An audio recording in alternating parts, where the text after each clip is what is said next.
on Comcast Sportsnet, part of the NBC Sports Group. This series has been all orange and black, and the Dodgers can only sing the blues. The Giants have dominated every aspect of the game, and the fans here at AT&T Park have been dancing in their seats. Today, Tim Lincecum looks to keep things rolling. Giants go for the sweep and a share of first place next.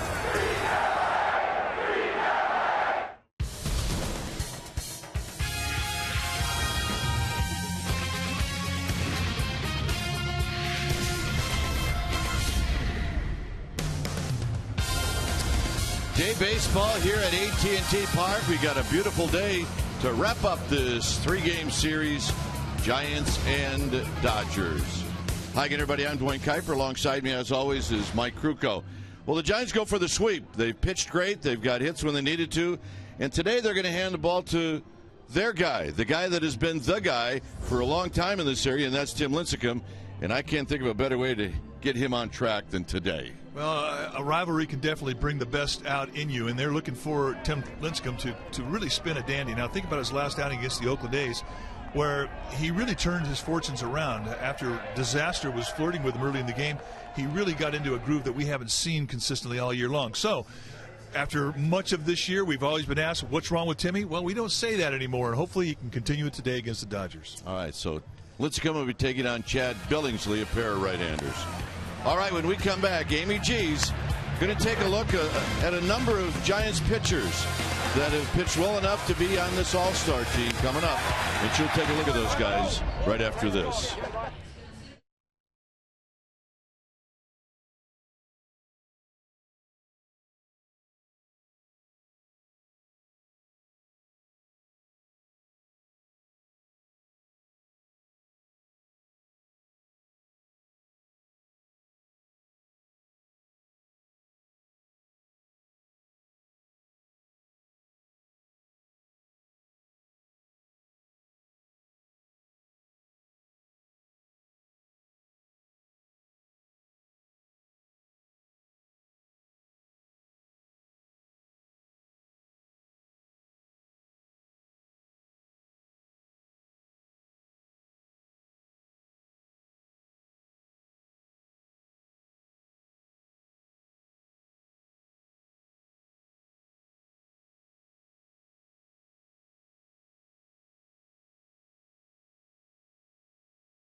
Sportsnet Bay Area is brought to you by AT&T, the nation's largest 4G network. AT&T, rethink possible. And by Toyota. Check out the great deals at your local Toyota dealer today. Well, it's just another beautiful day in the Bay Area. We are simply spoiled here. The Giants and Dodgers getting ready to finish out this 3-game series this afternoon, and your San Francisco Giants have a chance to sweep today. Welcome back to AT&T Park. I'm Amy Gutierrez, and last night we told fans about Super Tuesday. It's their chance to vote in the position players they think should make the 2012 All-Star team, but fans cannot vote for pitchers, and we thought there were a few Giants pitchers worthy of consideration for the National League All-Star manager Tony La Russa to decide upon. It is our fourth right choice this afternoon. Matt Cain, Madison Bumgarner, Ryan Vogelsong all rank among the National League leaders in several categories, and after last night, closer Santiago Casilla, he's tied for most saves in the National League. So, Tony, we know you reside in the Bay Area. In case you're watching, we just wanted to throw that out there for your consideration. We're just saying. All right, Kruk and Kipe will be back shortly with first pitch and lineups. But first, we're going to check in with our Sportsnet Central studios for an update. Stay with us.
Lincecum to lead the Giants out of their dugout on a beautiful Wednesday afternoon. Our game time weather is brought to you by the Santa Cruz Beach Boardwalk. The admission-free Santa Cruz Beach Boardwalk is open daily. 66 degrees here at the yard. Very light winds, humidity at 50%. And it is sunny and just a little bit hazy.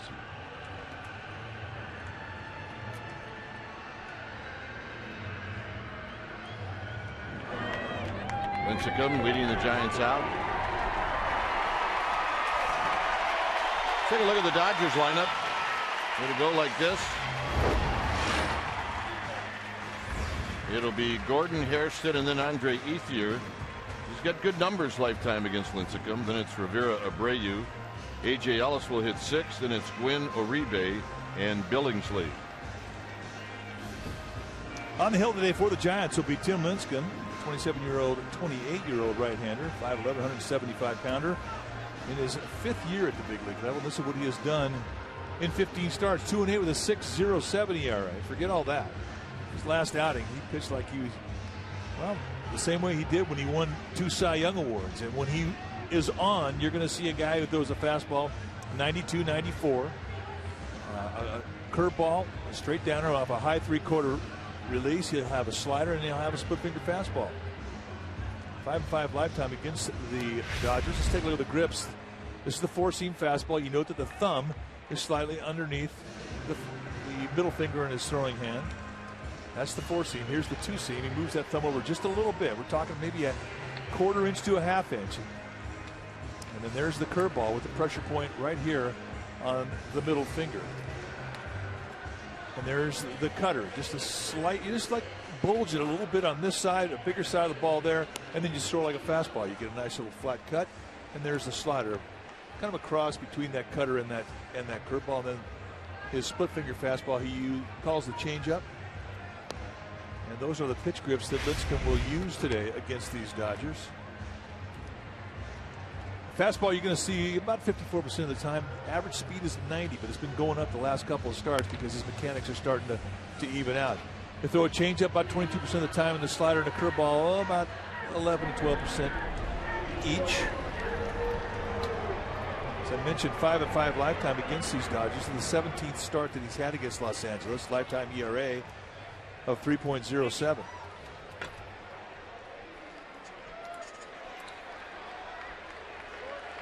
So D. Gordon gets ready to stand in.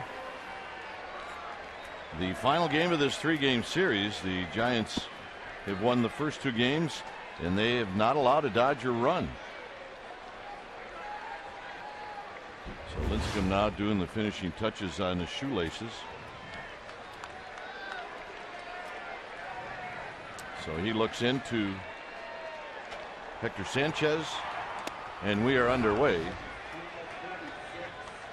Underway at 12:46.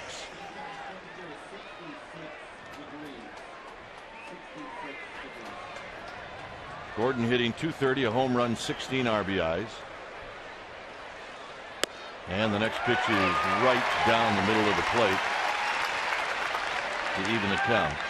Gordon 2 for 6 in the series. He had 2 hits on Monday, none yesterday. In at third is Sandoval. And a swing and a miss. Once he got a strike, you let that one go at 92. And you do. Until you get a strike, you're a little confined. You can get a little goosey until you get one. Once you get one, you're good to go. That last fastball at 92 had a nice finish to it and really took off, running away flat from Gordon. And a swing and a miss, and that's how this game gets started, on a strikeout to D. Gordon. Take a look at the defense playing behind Lincecum today, starting in the Giants outfield from left to right. It'll be the 3 amigos, Cabrera, Pagan, Polanco, Crawford and Sandoval on the left side of the infield, Terrio and Posey on the right side, and Hector Sanchez will be in the squad, putting down the signs. Brandon Belt getting the day off today, and Buster Posey gets to play a little first base. Posey's been red hot. Keep that bat in the lineup. Here's Jerry Hairston. Hairston takes a pitch down and in.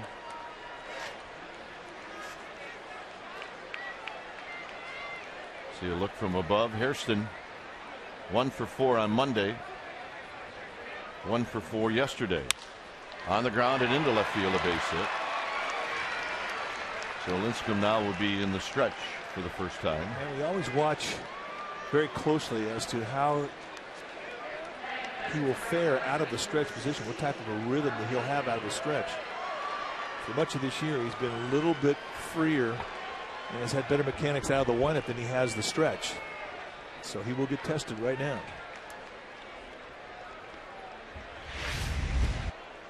Love this angle. You see he throws on the first base side of the rubber. And nice release point right out there over his plant foot where it needs to be. Here's Ethier. Ethier takes a breaking ball for a strike, hitting .291, 10 home runs, 55 RBIs. See, 1 for 6 in the series. Always a tough out. He's at 38 at bats lifetime against Lincecum with 12 hits, 3 doubles, and 2 home runs.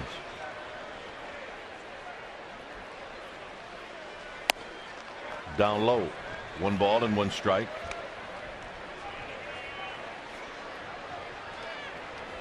Fielding Cobra at the plate umpire. He's a low ball umpire, and at times he can have a tight strike zone. If you were to classify him more of a pitcher or a hitter's umpire, you'd say hitters.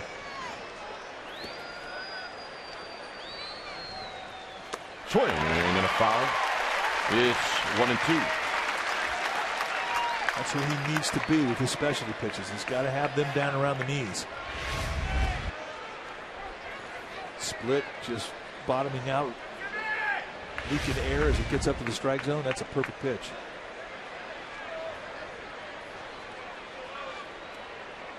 Hairston with his lead. He does not go, and Ethier takes a high fastball. It's 2-2.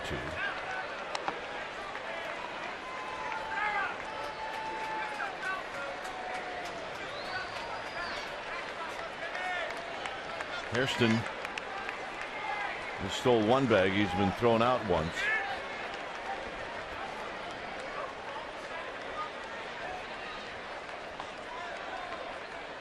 And he had a little bit of a lean, and Lincecum with a toss over to first. Well, right now, Lincecum's being very deliberate out of the stretch, and he doesn't have a real good unload time right now.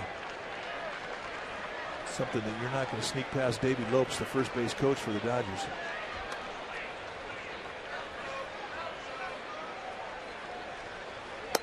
Low to Ethier, 3-2.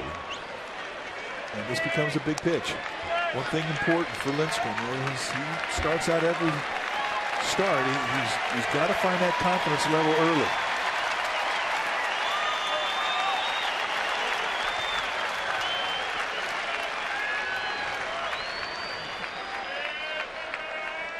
Hairston goes. Ethier takes it low, ball 4.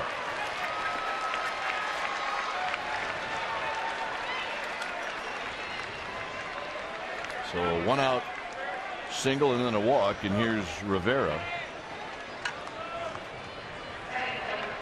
Rivera's had pretty decent numbers against Lincecum. He's 6 for 14. 1 for 6 in the series.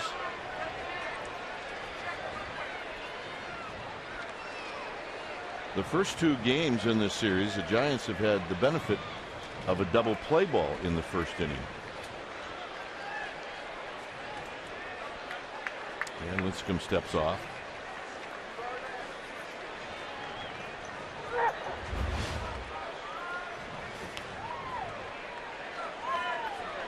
.261 for Juan Rivera. Very high, 1 ball and no strikes. 3 home runs, 23 driven in.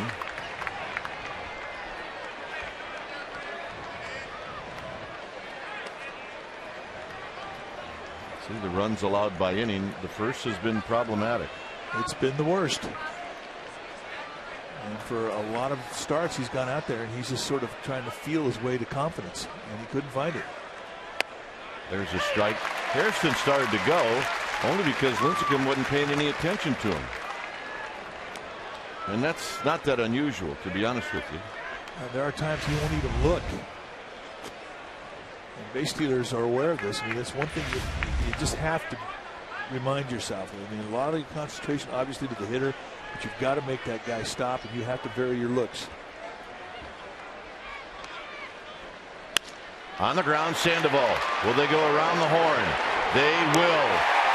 Third game in a row, a double play in the first inning. Giants are coming up.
Blanco, Terrio, Cabrera. Melky Cabrera hitting .352, and then it's Buster Posey, and that's the ownage that we were talking about that Posey has against Billingsley, and right now Buster Posey is swinging a hot bat. Pagan, Sandoval, and Sanchez. Crawford will hit 8th, and Lincecum will hit 9th. On the hill today for the Dodgers will be Chad Billingsley. Billingsley, the 27-year-old 6-year veteran, 6'1", 240-pounder. When you face Billingsley, you will see a fastball that'll go 90-94, depending on the grip. He will 2-4 seam the fastball. He'll cut the fastball. He's got a curveball and a changeup. And you will see a lot of high fastballs from him. Guy has always been able to pitch effectively up around the letters. That's been a good weapon for him, especially when he's ahead of you and he elevates that fastball. But he, before that is an effective pitch, has to establish the knee highs, and that has been a problem lately for Billingsley. His consistency with the fastball has been problematic. Here's Blanco facing Billingsley. In at third is Uribe, and there's a strike with Blanco. Just dropped the bat a little bit, letting Uribe know that he might lay down a bunt. Billingsley 7-5 lifetime against San Francisco in 25 starts. No swing as they appeal to Lance Barksdale.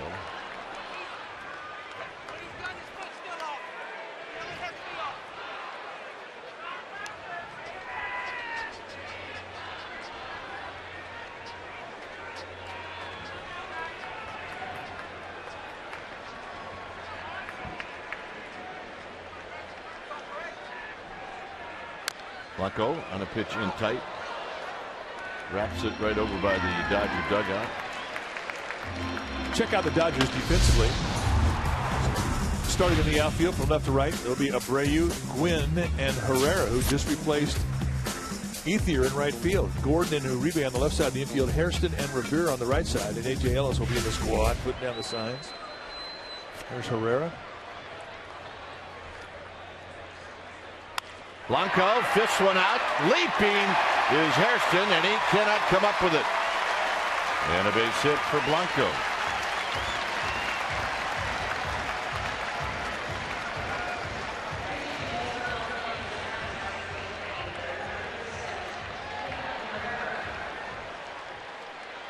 Ethier left the ball game, by the way, after sliding into second base.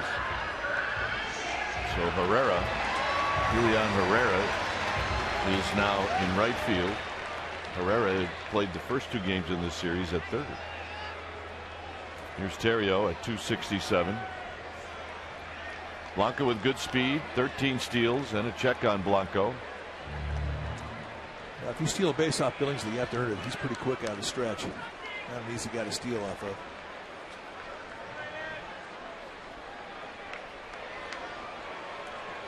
Pretty big lead. It looks like a one-way lead from Blanco. Maybe a one-way back to the bag, maybe a one-way to the second base bag. Terrio swings and fouls it out of play. This is the play that ended it, and Ethier comes in hard. And we don't know why, but after the play was over, he kind of limped back off the field and met with the trainer and Don Mattingly. They took him out. That was it. So Elliot Herrera is now in right field. Blanco goes. Swinging a little fly ball to right. Blanco's got to get back. And catching it on the slide is Herrera. And that's going to be a double play.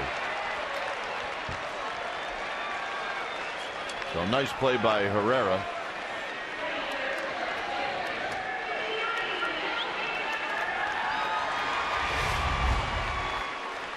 If you're going to break, you've got to check in and you've got to find out where that ball is. And it looked like Pedro Blanco did find the ball, and then he says, he's not going to catch it. I'm out of here. So I think he's a bit surprised by Herrera's effort. It winds up being a double play. So here's Cabrera, Melky Cabrera, hitting .352, 7 home runs, 37 driven in. And Cabrera, on the first pitch, lifts it out to Tony Gwynn in center field, and that'll end the inning. So after one, no score here at AT&T Park.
Is brought to you by Heffernan Insurance Brokers. Insurance and financial services for you and your business. Visit HEFINS.com. No score here in the second inning for Bobby Abreu. He will lead things off following the first inning, where double plays in both half innings. Abreu at 279. And he takes a strike. Abreu, 2 home runs, 14 RBIs in a Dodger uniform.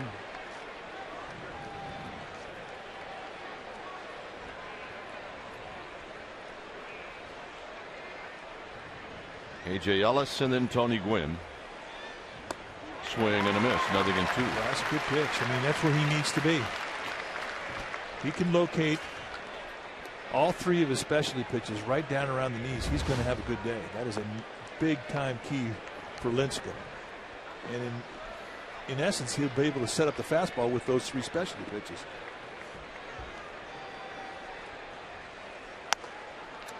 Comes back with a high fastball to make it 1-2. Abreu's only faced Lincecum 3 times in his career. He's 2 for 3.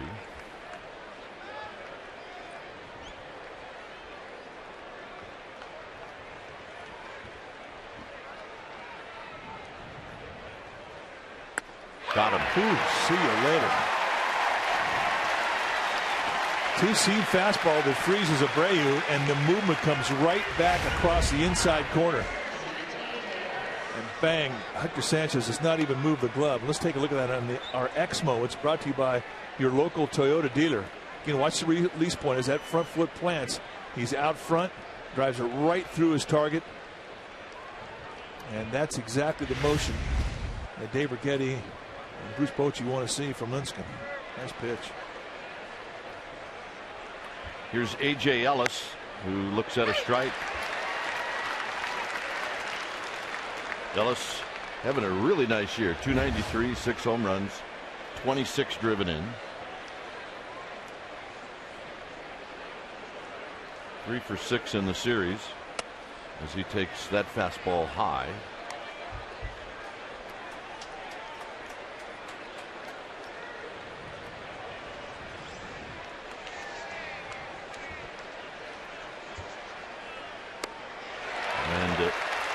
An off-speed pitch, and Ellis with a 1-strike emergency swing. That is a nasty curveball. I mean, this is exactly what the Giants are hoping to see from Lincecum. And he's giving it to him. He's picking up right where he left off in his last outing against Oakland.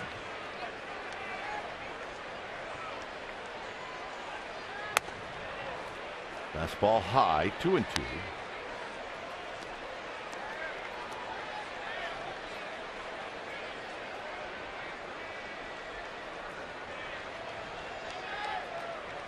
Giants straight away at every position.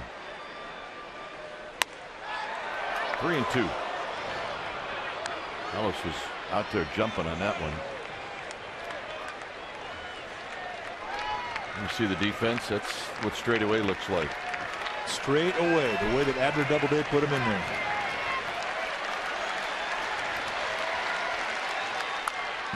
Ball back. Well, Hangar One, made right here in San Francisco, California, is providing aerial coverage from their very own blimp. Hangar One.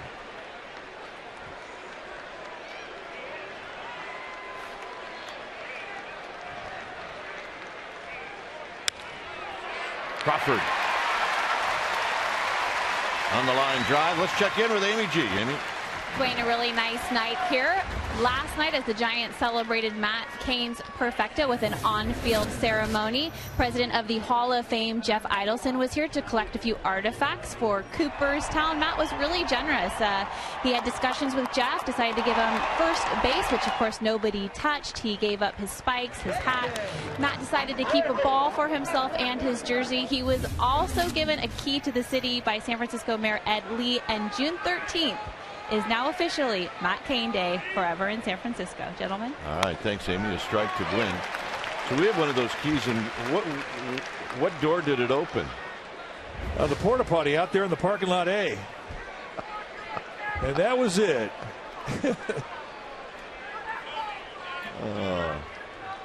What about it? Like maybe the Impossible Dinner reservation? Is it good for that? No. Big League hang with him.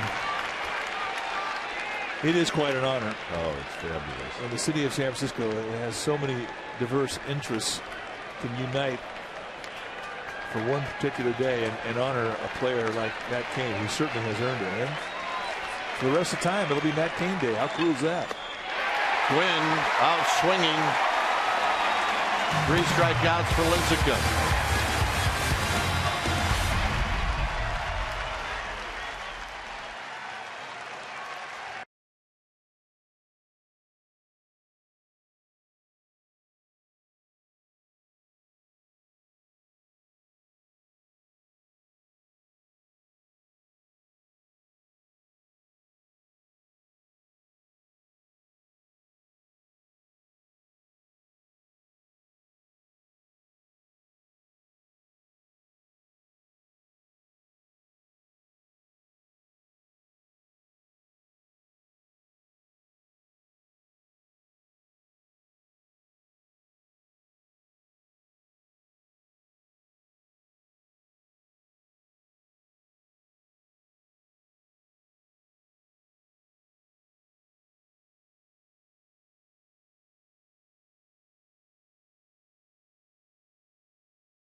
Comcast Sportsnet Bay Area is brought to you by Eric's Deli Cafe. Only when the salty and sweet are perfectly balanced is harmony achieved. Sandwiches and more with character. Here it's 0-0 as we head to the bottom of the second inning. Buster Posey's going to lead things off. Posey takes high. He had a good night last night. You see the grannies, they love the Posies. Yes, they do. A couple of gamer babes showed up, and they love Buster. Buster last night 2 for 4, but it would have been a 4 for 4 night if a couple of balls would have found holes. He stung the ball hard 4 times. Yeah, he's locked in right now. He's got a good swing going.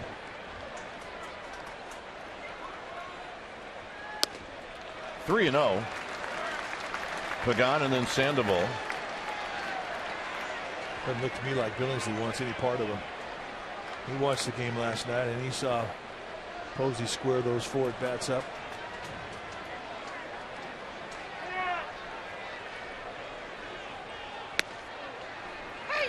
So Billingsley comes in at 90 miles an hour with a strike.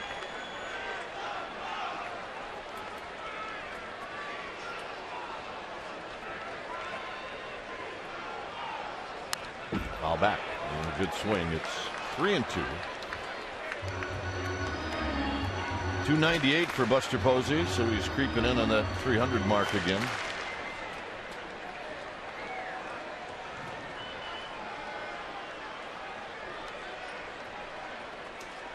And the payoff. Swinging a shot into left field, a base hit.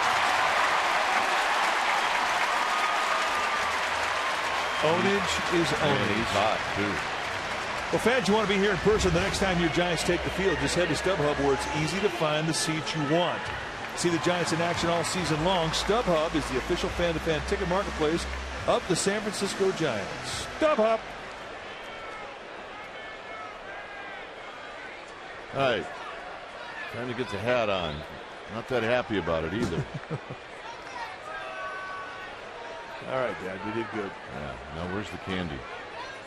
This is even better. It's dinner. Here's Pagan. Pagan fouls it back.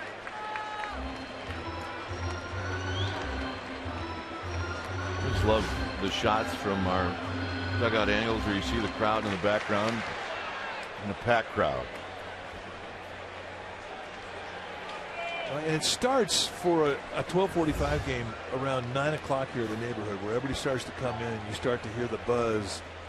And it just keeps building all the way to first pitch. Nothing like it. How about this? Did you just see what Fielding Colbert did to Pablo Sandoval? He moved him. Said he was too close to being behind the hitter. He moved him back towards the on-deck circle. First time we've seen that here. Where did we see it where there was a major difference from where the on-deck circle was? Was it in Seattle? It might have been in Seattle.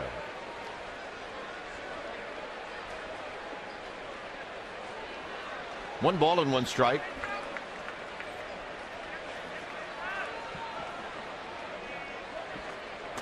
Posey with a short lead. And Pagan fouls it back. It's 1-2.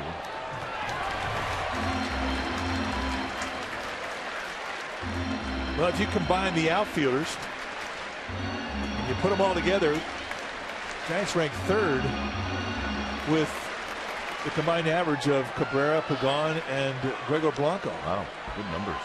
Yeah, they've been a difference maker for this Giants team this year, no question. 1-2 to Pagan. And Pagan waves at a pitch in the dirt, so he will not be happy with that. Bringing Sandoval to the plate. First strikeout for Billingsley.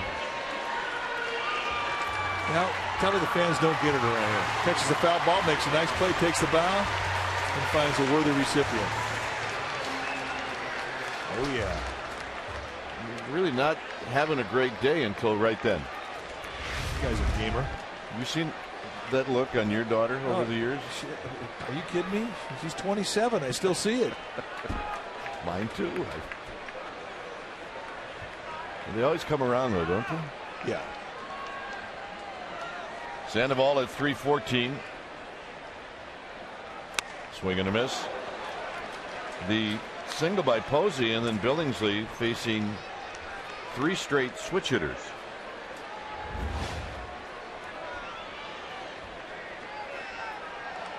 Sandoval last night went 1 for 4. He knocked in the Giants' second run of the game.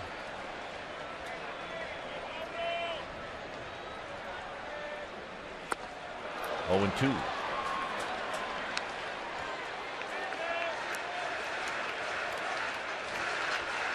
Sandoval stepping out of the box. Just wonder what's going on here. I just swung through 2 fastballs right there, belt or above, and that'll unnerve a hitter.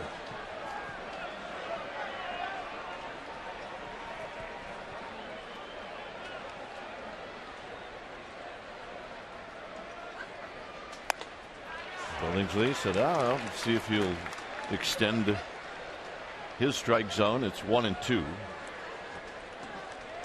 Billingsley trying to do the ladder climb with the fastball. They're going to go back up there again.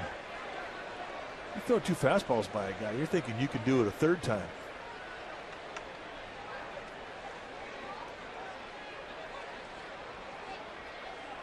And he does. So back-to-back strikeouts. And here's Sanchez.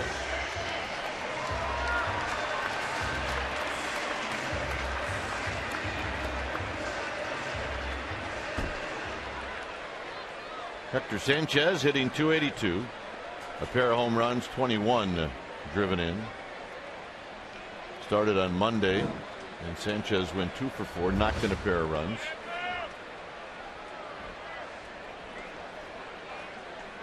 And a big curveball that falls in for a strike.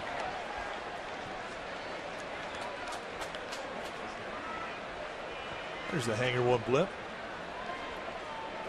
And as far as blimps are concerned, this is a pretty good day.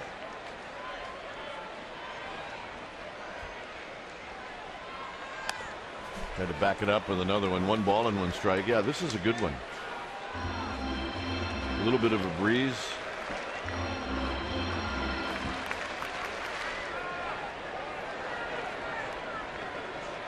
Some action out in the Cove.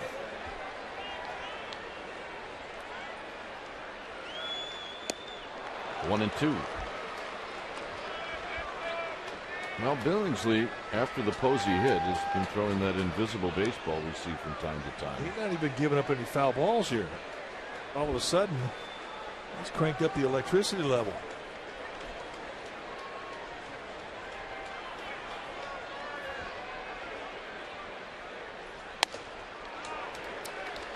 .93 at the letters. 2 balls and 2 strikes. I think he's figuring, well, if it worked on Pablo Sandoval, I'll try a fellow countryman with the same high fastball. Yep.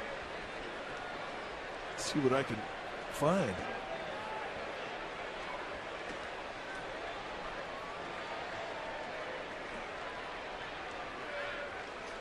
Got him. Billingsley strikes out the side after allowing the hit to Posey.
We do have a guest.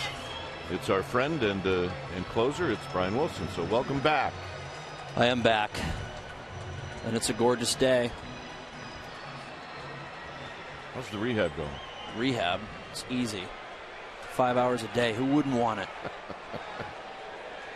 Yeah, well, me, Kruk, we wouldn't want it. 5 hours a day is overrated. Your rehab would be so much different. You'd have Sharpies and pens, notebook paper. Here's your old teammate, Juan Uribe, facing your current teammate, Tim Lincecum. Timmy's throwing good. Yes, sir. Uribe hitting .217. Lincecum is, last year he hit him a couple of times, and Uribe didn't take kindly to it. Why not? We could creates a little friendly banter. Yeah. That's what rivalries are all about. It's better than a dominoes game. Yeah, you step in the box. That's the risk you take. I'm going to chuck one at you. There's a curveball high.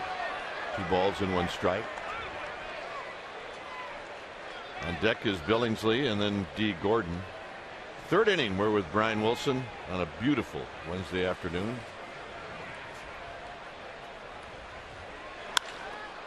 Hit out to Pregame.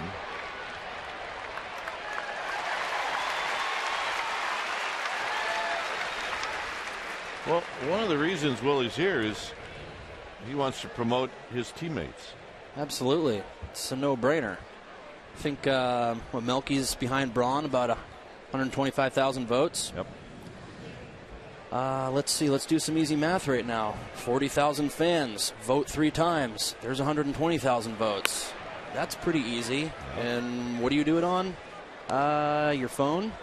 Because we're at AT&T Park and we have Wi-Fi. What are you doing? In between innings, I'm going to need you folks to vote. You can vote up to 25 times if you want.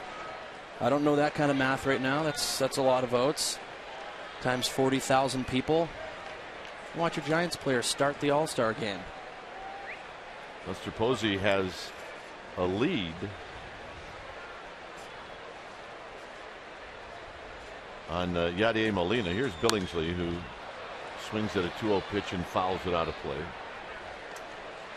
But it would be pretty cool to have a starting outfielder, starting catcher, maybe even starting pitcher. I mean, that could happen. Yeah, absolutely. I mean, statistic-wise, deservingly so, both Melky and Posey should start based on that alone. But unfortunately, it's up to votes. But we could turn that into a fortunate event if we all vote right now. Hey, we did. We voted. Yeah. Very easy.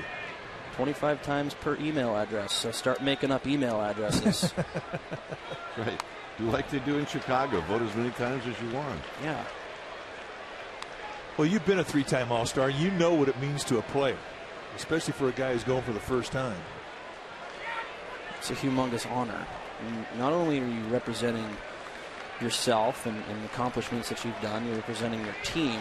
And bigger than that, you're representing your city. Billingsley tags one. Pregame, is he going to get there? He's not, and it's off the wall. And Billingsley is going to head into second base with a double. I did not see that coming. Well, that 2-0 swing that he had was pretty healthy. 3-2 get it in fastball challenge right at the belt. And he is strong. 6'1", 240. He's built more like a catcher than he is a starting pitcher. I also think, Mike, it tells you that the ball may be carrying today a little bit. Built like a young cattle. Here's D. Gordon, who struck out to open up the ball game. He is a bull. What do you miss most about not playing, besides not playing? What do I miss most about not being out there? Yeah. Besides not being out there? The walk in from the bullpen? I mean, that's good. Yes. The crowd going nuts. Yeah. That's more of a selfish reason, I guess you can look at, but more of a reason to miss something would be some road trips, plane rides. and just lay back with your teammates. Kind of joke about whatever you want. Domino games. Yeah, the food room. Come on, 3 meals a day for free? I'm in. What about the handshake after a win? Handshake after a win's pretty amazing. Giants will pull the infield in with Billingsley now at third. And Sanchez, again, trying to knock that down. Staying at third is Billingsley. That's a nice block right there. That's not an easy one. And he's not an easy guy to catch. And that thing is out there in front of home plate. We've seen that a lot this year. And you don't know what that ball's going to do. Proper form. You can thank Bill Hayes for that.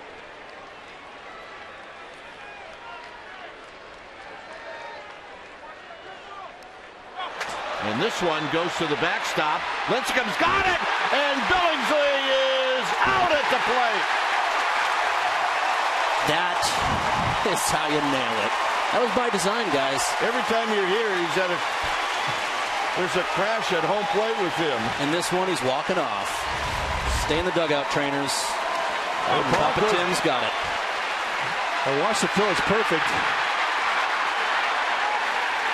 And fielded Cobra puts the accentuation point on it.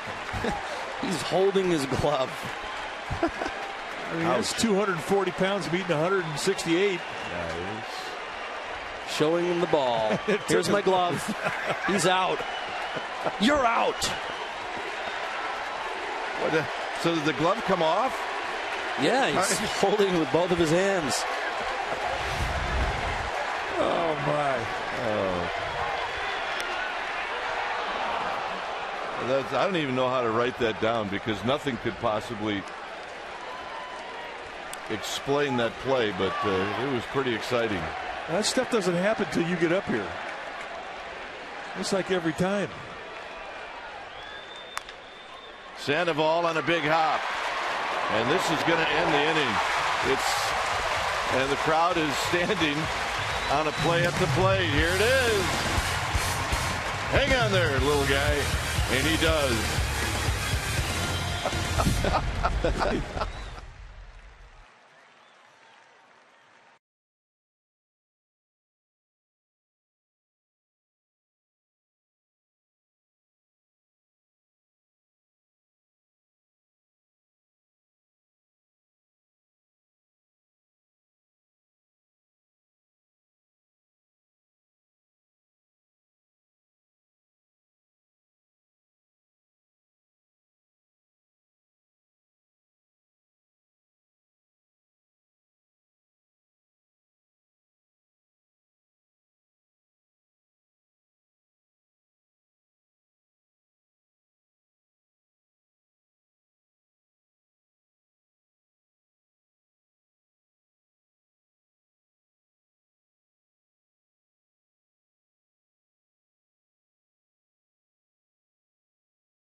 And it'll be Crawford to lead things off.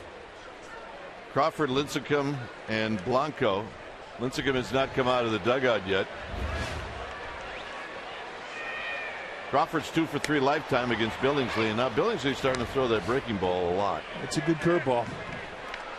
I want some excitement now. I got my stopwatch. I don't know what for.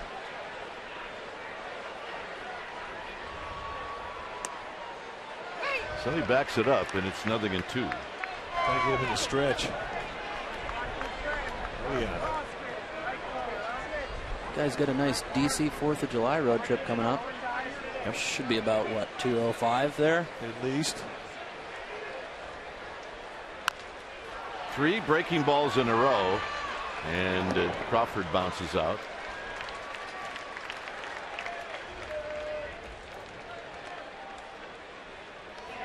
Pitcher number 55, And Tim here's Lincecum. Lincecum.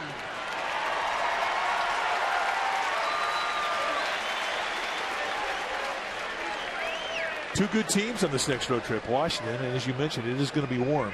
And it might hit 205. And then Pittsburgh. I mean, they've got the second best home record in the National League this year. They're tough. And the best humidity rate. Well, it's going to be nice to have you on that trip. No balls and 1 strike to Lincecum. Yeah, I'll be there. In spirit. I'll send my bobblehead and my gnome. Yeah, just keep texting us suggestions along the way, will you? I will. A few tips. Swing and a miss. 1 and 2 with Blanco to follow. Love that hack. I'm waiting for the day where he puts it in the water. Yeah. He tries every day in batting practice. He tries. As he should. All pitchers should. It's what we want. I'm still hitless. How many at bats you have? 5? I don't know. 8, 0 for 8. Couple of Ks. I do have a sack bunt though. Got the bunt down. Well, I mean, you never hit during batting practice. No, it's extremely unfair. Lincecum down the left field line. And he's aboard.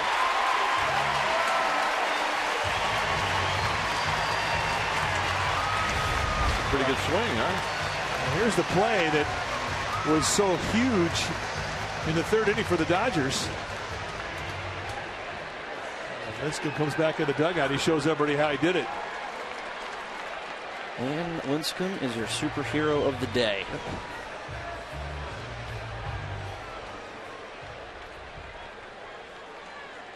Give a little point to Billingsley when he gets in the box, and then he rakes him.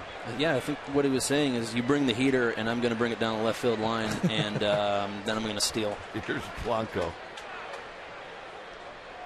Blanco taps this one to Rivera. So Terrio's going to hit with Lincecum in scoring position.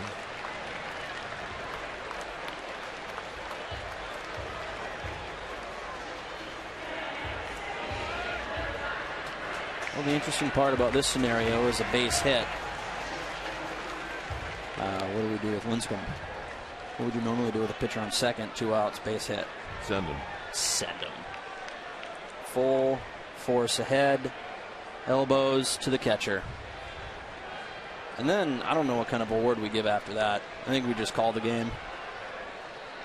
We win. First one to score wins. Yep. Terrio takes a breaking ball for a strike. 3-inning complete game. Thank you for coming out, folks. CG. Giants did catch a break, though, when Ethier left the game. He was the best arm in the outfield. I guess you don't have to worry about a 2-run jack then. Nobody's going to throw anybody out. And a base hit. And here comes Lincecum. And here comes the throw, and he's going to be held up. See, guys? It's a smart move. They don't need 2 collisions by the pitcher in 1 inning. Not when you're 165 pounds wet. Or do we?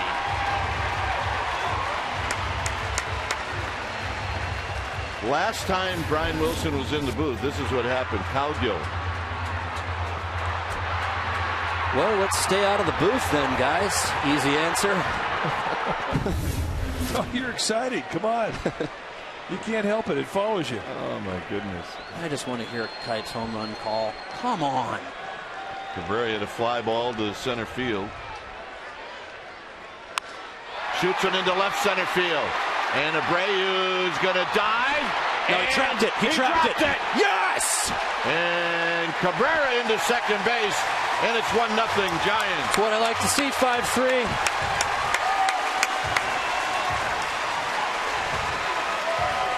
Getting a little excited up here. They try to go up and in. They leave it out over the plate.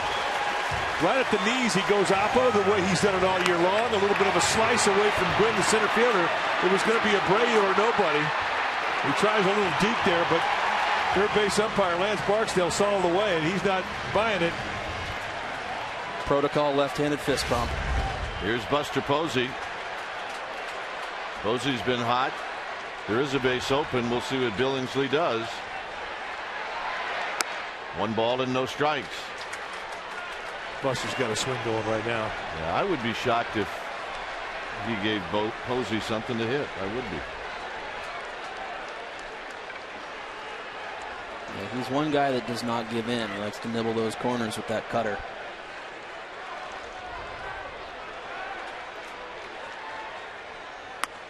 And there was something in the strike zone. It's 1 ball and 1 strike. I think with that last hit, Melky deserves a few votes. Fans at homes, get on your laptop now. Very easy. And if it's on TiVo, press pause. 1 ball and 1 strike.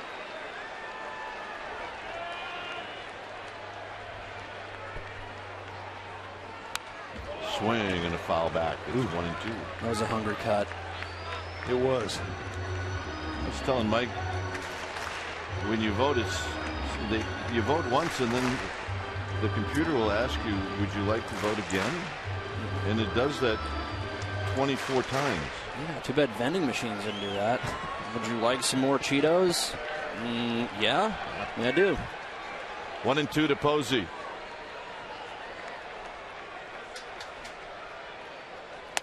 Two and 2. There's that cutter you're talking about. Lincecum with a 1-out single. He ends up scoring on the Cabrera double. Terrio's at third. The Milkman is at second.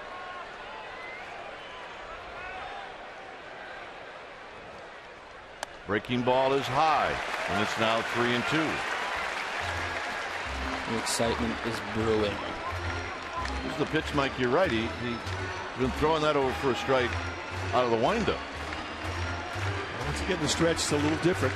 He doesn't have quite the same release point that he does out of the windup, and that curveball is suffering because of it. And he's not going to give in to him here totally. He's going to throw something nasty. He better give in. I'm going to will it. 3 and 2. Breaking ball, and Pagan will hit with the bases loaded. I'd rather see a grand slam. Well, you haven't heard his grand slam home run call. No, I haven't, and I would really like to hear that. Well, he's got to warm up for that one. Okay, you ready? The question is, what language do you go with for a grand slam? What do you do? It's a dilemma.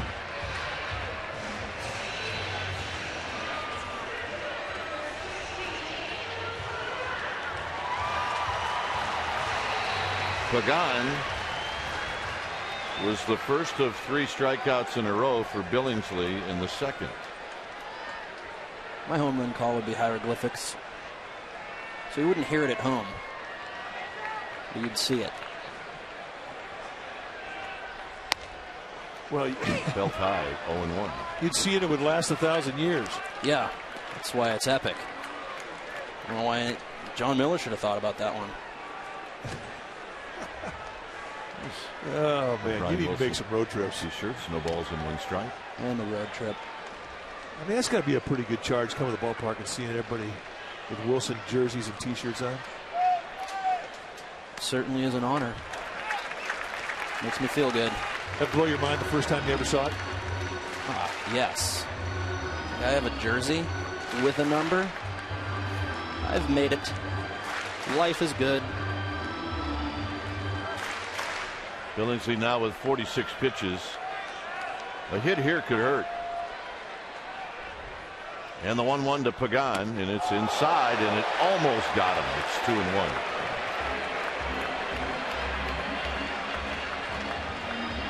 Where'd you watch the perfect game? Were you in the clubhouse?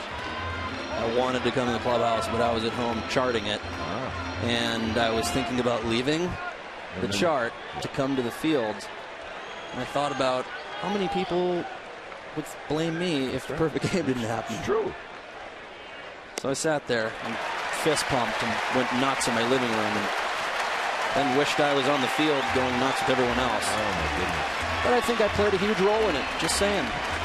Well, Mike felt the same way. He was across the street. He wanted to come over. Pacing. It was willpower. Did not want to jinx it. No. So it's 3-1 here to Pagan. Billingsley has to throw a strike, and Pagan knows it. And the walk. That's the loudest ovation for a walk I've heard in a long time. Billingsley, a different cat out of the stretch than he is the windup. And nothing unnerves a guy more than walking in a run.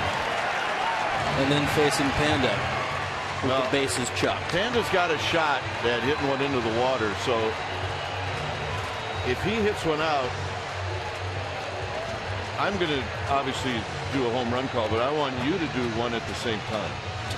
Well, we'll we do better it put our together. closed caption on and strong language, because I might have a heart attack and spit out some stuff I might regret. Or not regret, I don't know.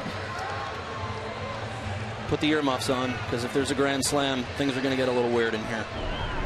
Yesterday was Say Hey Tuesday, and some of the folks are dressed up. You recognize some of these? Yes. They gave away 500 gnomes. This is a really good idea. Look what you started. I didn't start anything. The fans did. Here's Sandoval. I almost started it. No balls in one strike. That was so tasty. Sandoval struck out in the second.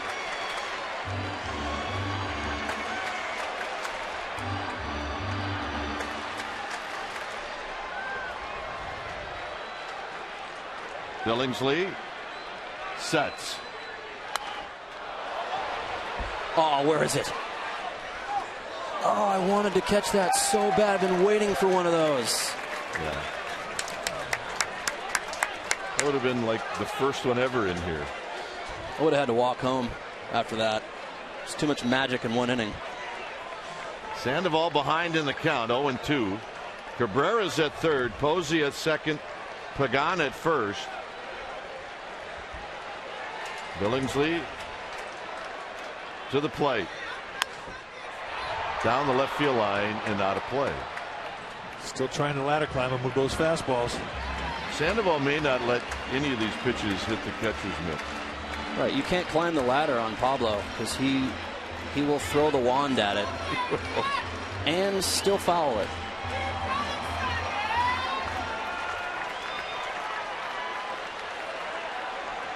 Oh, 0-2 with the bases loaded.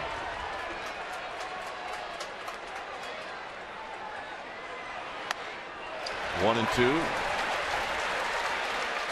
A.J. Ellis, the catcher for the Dodgers, could have caught that one standing up. Pablo wanted it. Never met a fastball he didn't like. Yeah, he doesn't doubt any pitch.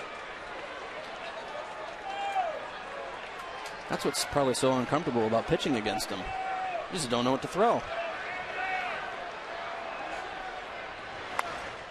And this one is hit right off the end of the bat.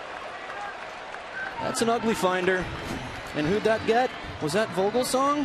Vogelsong or Kobe, one or the other. Let's take a look. Heads up. Vogie did not let that arm get hit. Sorry, Vogie, the ball doesn't lie. Ugly finder. It does not lie. 1-2 to Sandoval. 2-2. He's nibbling. Again, the cutter. And he did not miss by much. They really stretched that target out with Ellis leaning out way to his left. I dig these blimp shots. Oh, they're so fun. We need to get you up there. It's going to take some convincing. 2 balls, 2 strikes. Got him. And that'll end the inning. Thank you, Brian Wilson, and thank you for the great You're suggestions on the All-Star. We got a collision and a run and a out and votes. and votes.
Bay Area is brought to you by GoPro, the world's most versatile HD camera. Be a hero. GoPro. Giants on top 2-0 as we head to inning number 4, where Jerry Hairston's going to lead it off. So Hairston, Herrera, and Rivera to face Lincecum.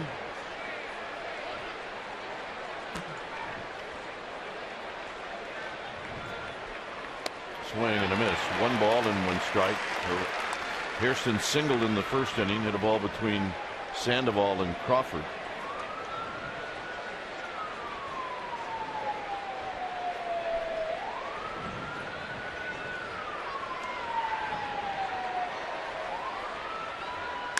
And he does it again.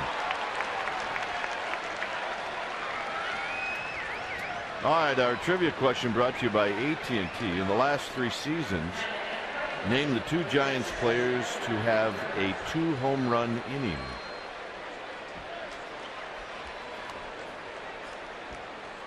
So here's Herrera. Herrera's a switch hitter, hitting .256.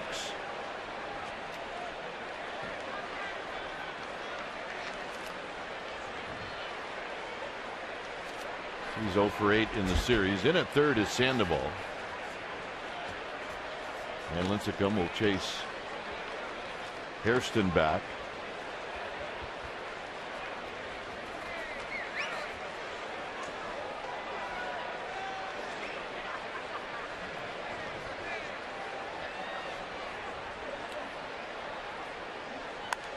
Herrera tries to bunt. And what a play! And the throw down to second is into center field. And Sanchez might be hurt. Sanchez is hurt.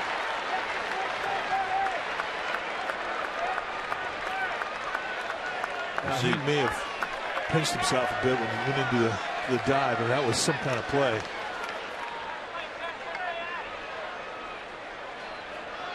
May have knocked his wind out too, the way he landed on his shoulder. I mean, that's one of the best plays on a pop-up, a short pop-up that we've ever seen. I mean, he doesn't have hardly any time to get back. You can see how he lands on his side. And it may have knocked the wind out of him, maybe. Well, you know what? He landed on his elbow, too, and he kind of pinched it with his ribs. He landed right between his ribs. I mean, that's how he hit the ground. And he hit the ground hard. You can see he bounces.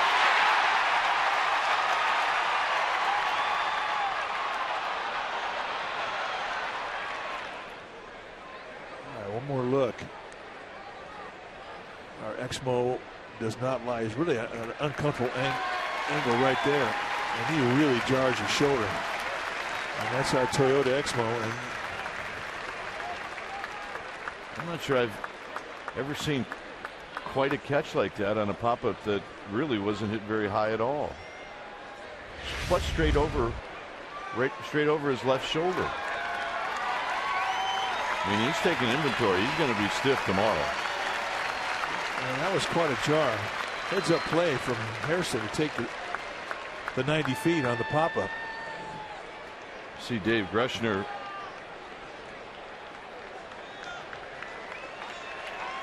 letting him know that if you feel anything, make sure you get back to me. Come on. Well, when he gets back to the dugout, he's going to start getting ready to hit. He leads off next inning. Hey, it's definitely the life of a catcher. Well, still, what a play. I mean, he's put on a show today with the play that he just made, the wild pitch that he went back and made a perfect flip to Lincecum to get Billingsley. 2 of the best plays we've seen by a catcher all year have happened in this game. Well, here's Rivera. Hairston now at second base on the tag.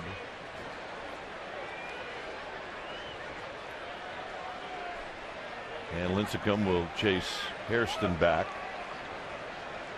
That may have come from Terrio, letting Lincecum know that, look, you don't have to throw it, but at least let that runner know that you're going to step off or make a move towards him.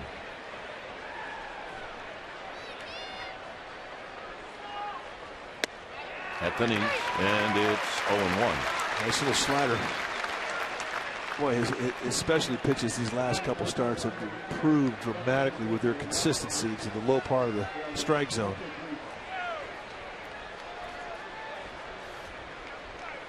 They just announced that Ethier left oblique.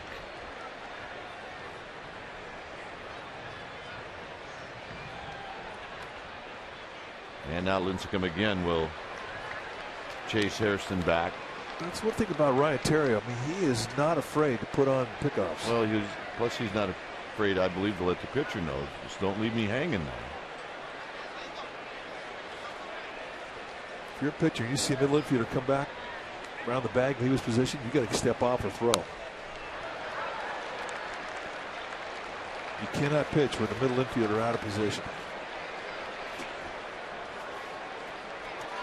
Step off or you throw it to second base.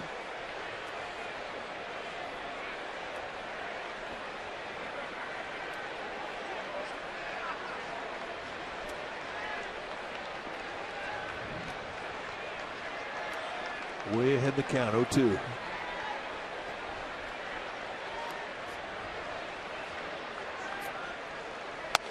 And a high fastball. 52 pitches for Lincecum.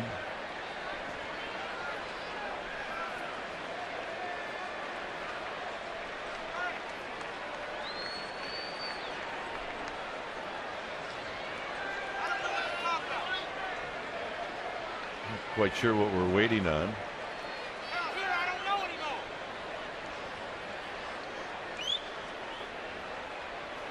Is there security guys that they want him off the field? Is that it? Yeah. Yeah. Security guy, a little out of position right there. Yo, El Dude. That's right, hanging right there. Yeah. How about behind the fence? I'm not even sure that's allowed. You're just saying, hey, it's okay for the umpires to allow 80-year-old men to sit in stools, but not that security guy down the left field line. Come on. Well, this is all called out by the Dodger dugout. I mean, this poor guy didn't do anything wrong. First they made me wear this helmet with the double flaps, and now I can't even stand my ground. And now people are booing me. It's not my fault. Well, meanwhile, Lincecum was kind of hanging out there on this 1-2 count. He needed a rest.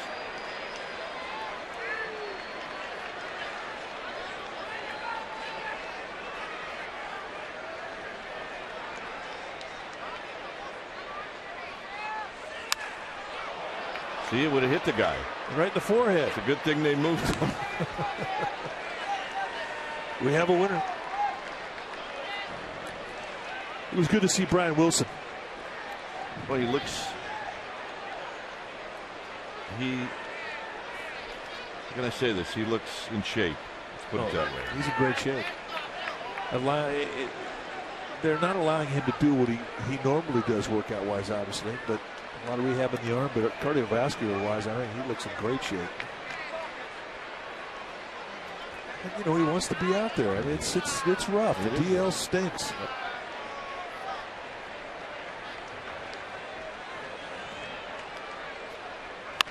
On the ground, Sandoval to his left. He's got it. Nice play, 2 down.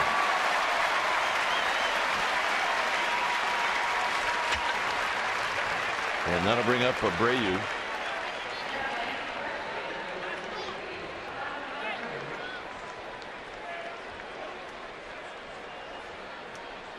Abreu struck out looking in the second.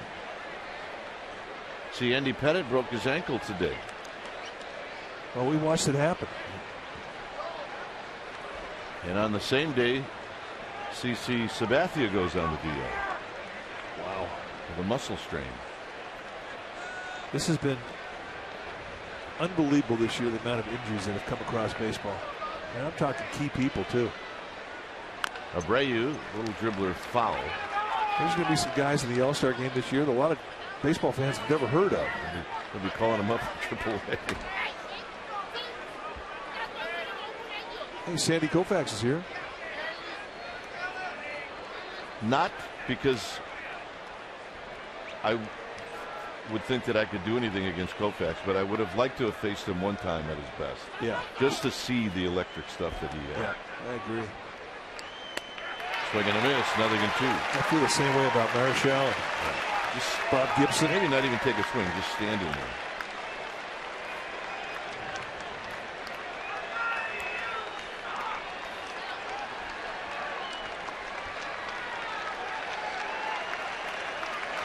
Oh, 2 to Abreu.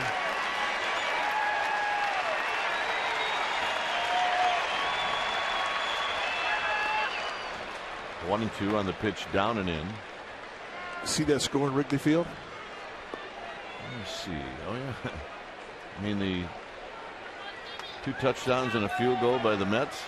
Mets over the Cubs at Wrigley Field, 17-1. Ouch.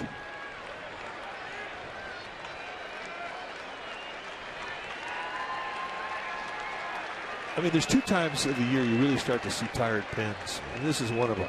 Right before the All-Star break, and then again in August. Guys are on fumes, and you'll start to see big numbers.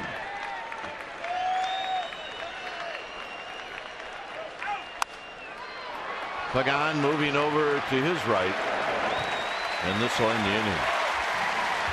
Lincecum gives up a leadoff single. It's 2-0 Giants.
By authority of the San Francisco Giants and may not be reproduced or retransmitted in any form. And the accounts and descriptions of this game may not be disseminated without the express written consent of San Francisco Baseball Associates, LP.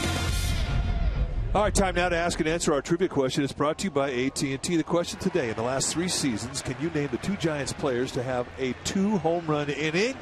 Our survey said, well, Juan Uribe did it September of 2010 in Chicago, and Pablo Sandoval did it last year in September against the Colorado Rockies.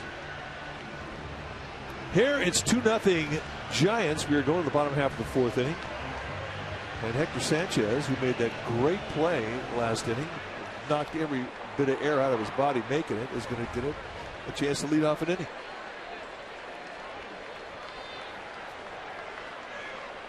Sanchez, Crawford, Lincecum. So I talked to FP Santangelo today. Yes. FP is in Denver with the Nationals. A couple of things. One, it's been 100 degrees in Denver. And that is moving east like it usually does. Yes. So right around Monday, it's supposed to arrive in our nation's capital. Perfect. Just in time for the Giants to get off the plane. 1-2 to Sanchez. Sanchez. 2. See, this guy, he's just getting ready for that. He knows how to deal with 100 degrees. Just take off your shirt and hang your boiler out there. Let her rip.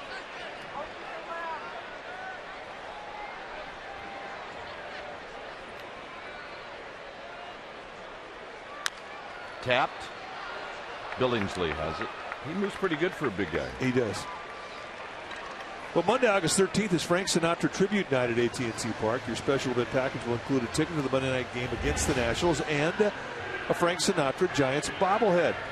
Again, the bobblehead is only available to those purchasing the special ticket. Members of Sinatra's family will be on hand and participating in pre- and in-game ceremonies. So go to sfgiants.com/special events. Mike Murphy, Giants legendary clubhouse man, loved Frank Sinatra. Yeah, they used to party together. What are you talking about? And Frank Sinatra could not hang. Could not hang with Murphy. You're right. No chance.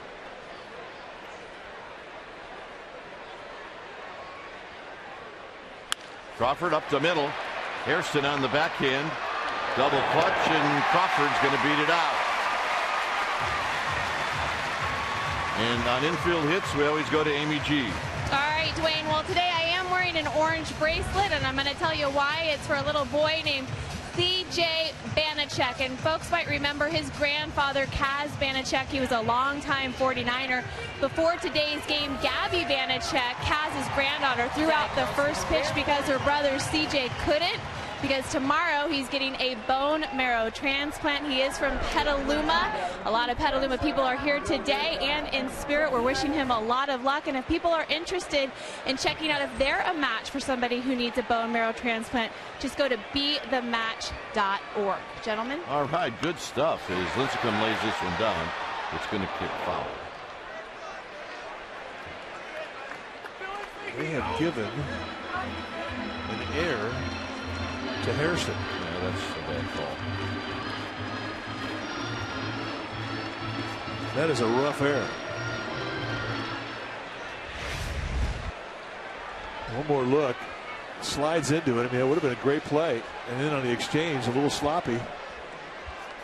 That's a rough error right there. That should have been a hit.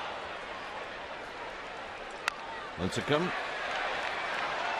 to Rivera. Crawford down to second. Sacrifice complete.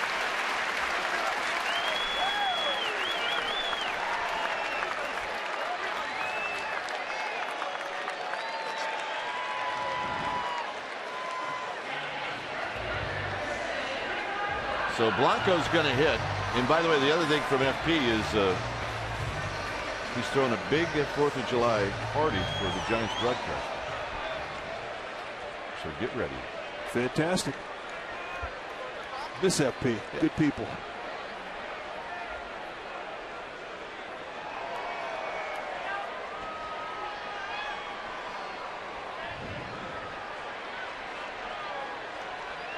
Blanco is 1 for 2.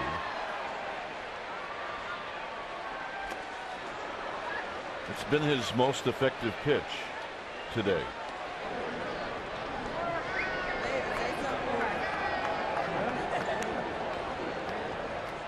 Oh yeah, they've got their happy birthday smiles on. Everybody in good spirits. Giants with a 2-0 lead. Chance to add on. That'll make you smile.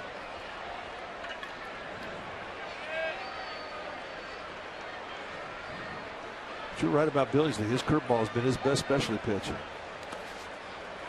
This rolls away from Ellis.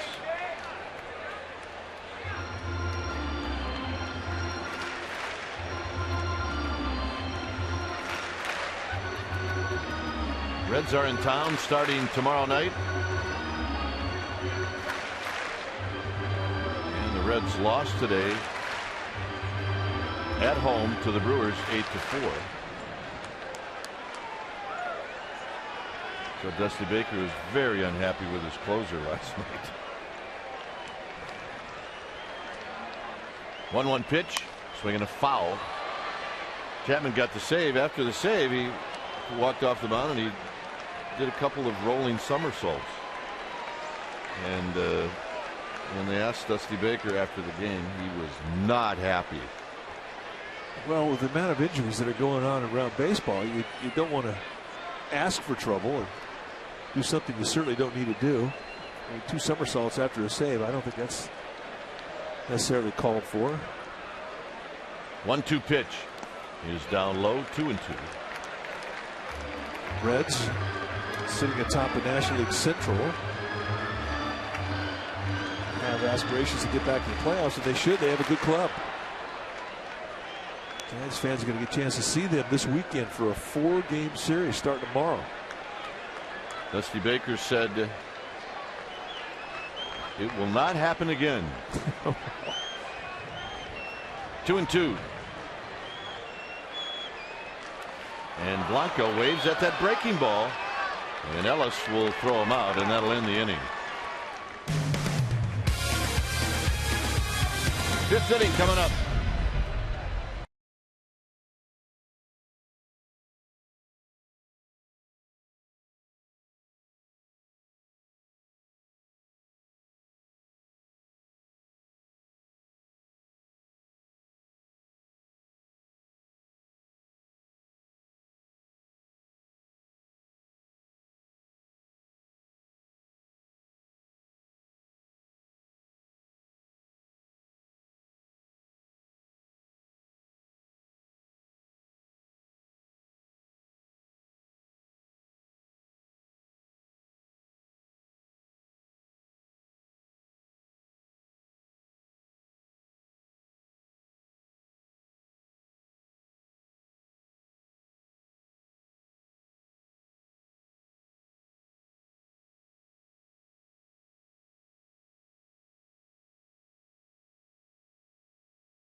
The Sportsnet Bay Area is brought to you by Wendy's Chili Cheese Fries.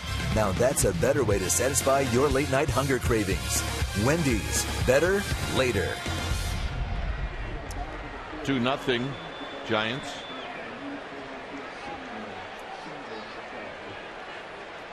Here's A.J. Ellis. And Chuck Dibdall, the official score, now has changed that to a base hit for Crawford. That's the right call. Mike went on and put Chuck in a headlock, and that was the end of it. Good job. Crawford appreciates it, by the way. Yep. And so does Jerry Hairston.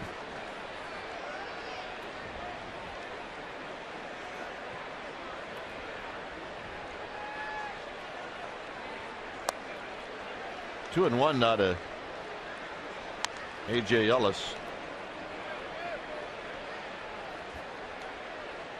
Ellis lined out to Crawford in the second inning. Hey, the gang's all here. Ellis goes around 2-2. This just really reminds you, watching Lincecum pitch today, of what he was when he was throwing well. And today he's got his release point back. He's got command of all 3 of his specialty pitches. He's spotting the fastball better. The velocity's been consistent. Not cutting his power off with his lower body. That was 92 outside corner at the knee. That's a good 2-2 pitch right there. And he's made a lot of really good pitches. And you're not holding your breath worrying about his control, neither out of the windup or out of the stretch. He's been looking for this rhythm for a long time. Yep.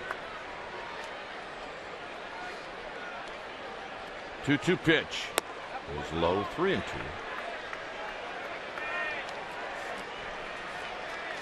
The next pitch for Lincecum will be 65. You know, when you're coming out of a slump too, you never ever say, "I'm back." You just don't say it. You just tap to Sandoval on a big hop, and Sandoval will throw to Posey. All right, time for Subway. Eat fresh. Ask Kruk and Kite. Old Jerry from Santa Cruz. The rule book defines what a strike is. Why do different umpires have different strike zones? Well, that's a great question, Jerry, and a lot of it has to do with the size of the umpire. Tall umpires, short umpires, guys who set up differently. They set up higher when they look in. It's just, you know, they all try to have the same type of a strike zone. It's just how they see the zone. It's just different, as people are different. That's why it's important as a big leaguer to get established, to learn the strike zones of your umpires. Part of it. There's not one umpire in all of baseball that calls the strike as defined by the rule book. Because the rule book says the strike starts right under your armpit all the way down to your knees. And of course, it's the width of the plate. And nobody gives that type of a strike zone. 1-1 to Gwynn. Gwynn struck out in the second. I think if you rigged it up, sort of like they do with tennis, to where you can electronically have the actual strike zone and guys can pitch to it, you'd have 50 no-hitters a year. Foul at the plate, 1-2. Especially if you're a guy like Brandon Belt, who's 6'5".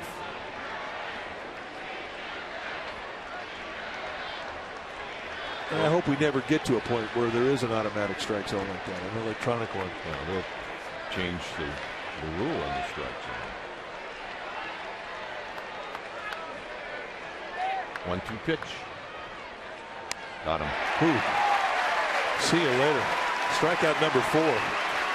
And as this game has wore on, I mean, he's picked up a really solid rhythm. Fastball right by him, and I mean by him. And that's another good sign that he's back. Grab some pine meat. Yep, well said. Wish I had said that. Here's Uribe. Need a fly ball to Pagan in the third.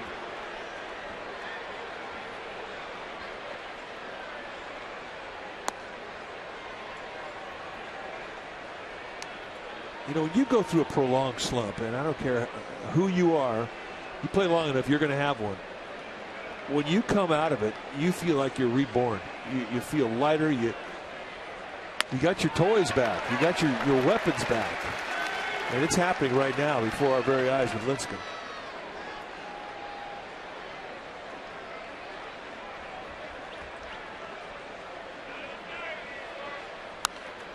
Out of play. 1-2.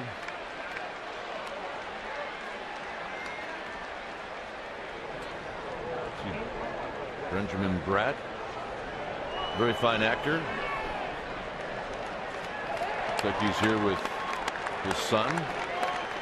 San Francisco native, big Giants fan, raising his kid right. And Uribe is going to reach as this ball gets away from Hector Sanchez. That ball go in the dugout? It did.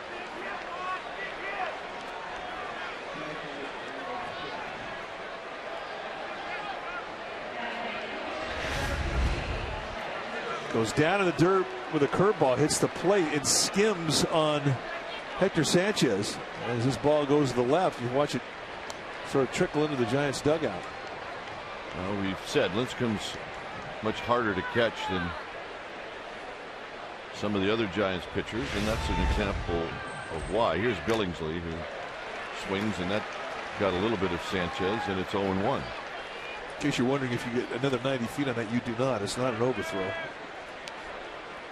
I'll pitch, you're going to get the 1 if it goes into a dugout. See, you studied that rule book this winter. Or if it goes in the stands, you get 1. You get first base. Period.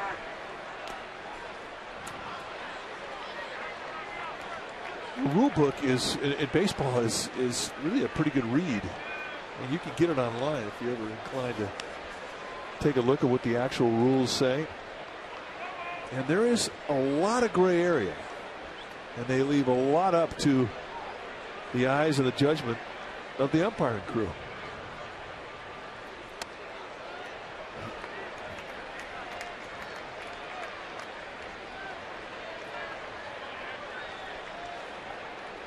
2 balls and a strike to Billingsley. Billingsley doubled to the base of the wall in center field. He did that in the 3rd inning. Swing and a miss, 2-2.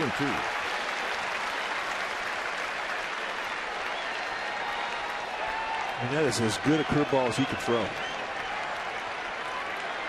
We've seen him throw good splits today. We've seen him throw good sliders today. His fastball has been swing and miss.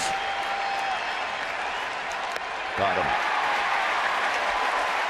Lincecum strikes out the side. It remains 2-0 Giants.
Comcast Sportsnet Bay Area is brought to you by McGraw Power Sports. Genuine motorcycle insurance for over 30 years. Ride with the real deal. Bottom of the 5th inning, 2-0 Giants. And for the Giants, they are right towards the top of their lineup. It'll be Terrio, Cabrera, and Posey. Yeah, these are the girls that came up and visited us today. Yes, they made great brownies. Yeah. So happy birthday. Pitch is high, 1 ball and no strikes. They made brownies without calories. It's hard to do. I'll tell you right now, those are good brownies. Terrio takes high again. And they both play softball, Katie Jo and Ellie. So thanks for the brownies, girls, and happy birthday. Look out, 3-0.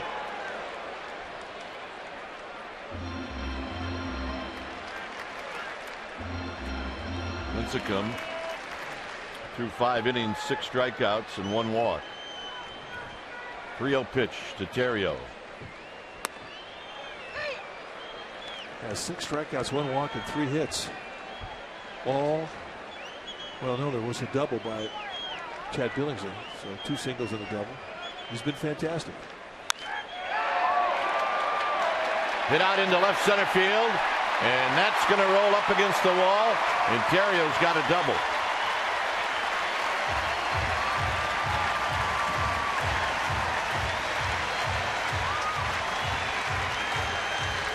Now, Hinsley Mullins, the hitting instructor, is going to like that. When you get count leverage, the guy's got to come into you, and you got a good swing going like Terrio has. I mean, he hits this thing and measures it out a little bit, and he goes, well, wait, I'm here at AT&T, I better run and watch the Expo, get the foot down early. And he's about as direct to the ball as anybody in this Giants club. Very compact swing.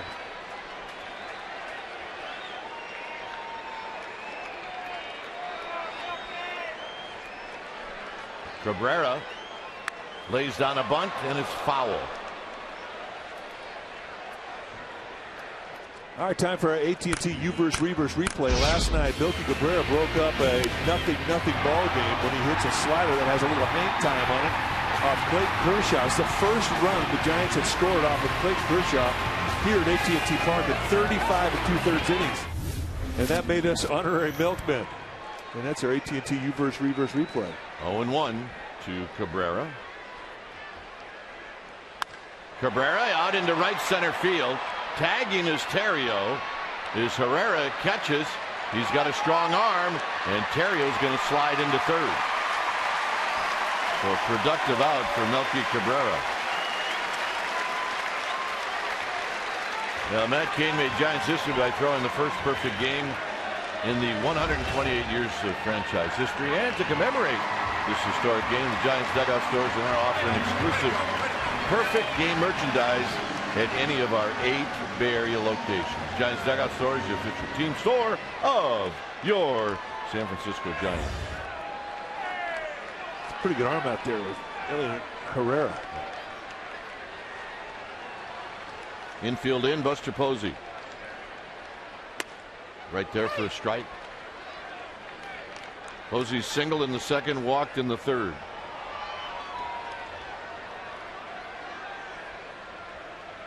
I had that average with that base hit over 300.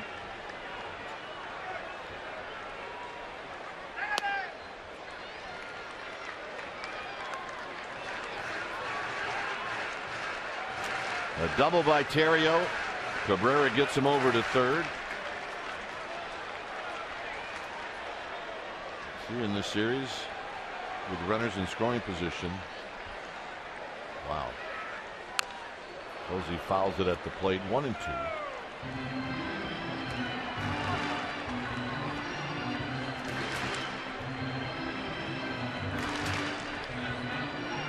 Another sellout crowd this afternoon. Very lively crowd. They're lively crowds. There's a lively mascot right there. 1-2.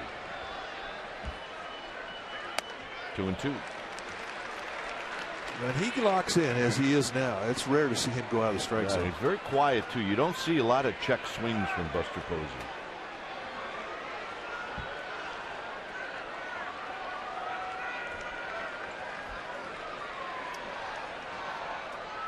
Breaking ball and a check swing foul. He did that just for you. Well, that's that good curveball, and Posey hasn't seen too many of those. But if you could pick what you'd want to do on that, if you're not going to put it in play, is to definitely foul it off.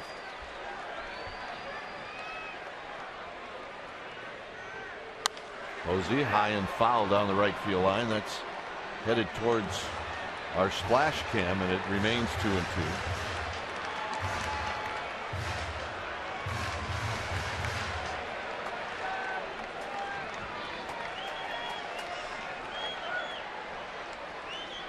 Infield in.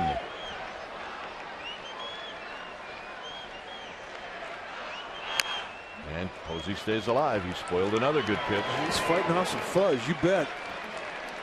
Chad Billingsley is laying out some very good pitches here with this 2-2 count. It's a good battle going on.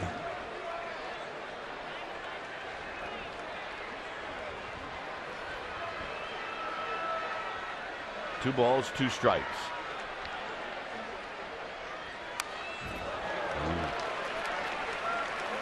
Not an easy guy to jam when he's swinging good. And he just missed it. Ooh. But again, another nice corner pitch from Billingsley.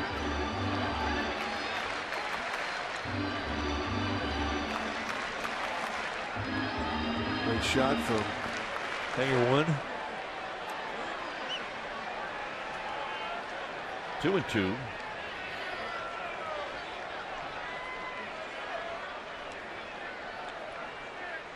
Breaking ball, 3-2. You figured he was going to see it again eventually. Maybe he sees it again here.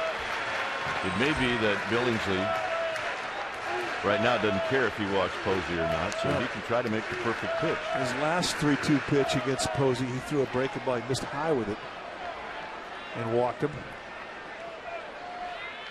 This will be the 10th pitch of the at bat. 3-2. And the walk. And that was an easy take.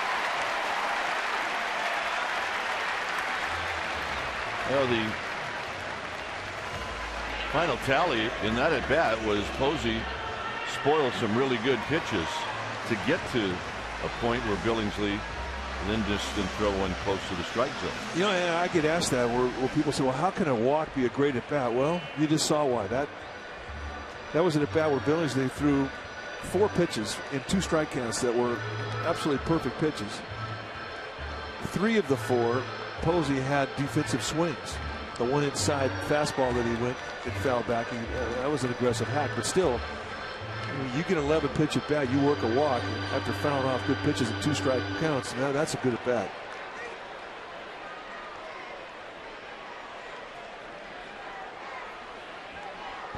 That's definitely one that your hitting coach will applaud. Yep.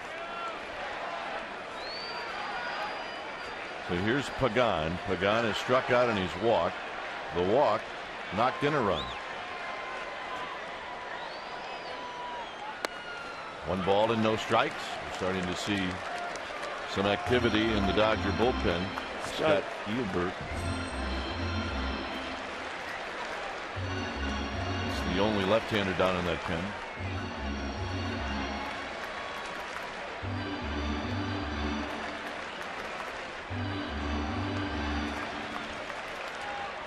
One ball and no strikes. Sandoval watching from the on-deck circle.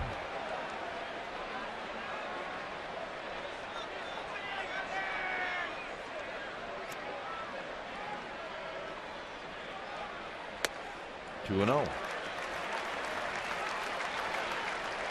88 pitches now for Billingsley.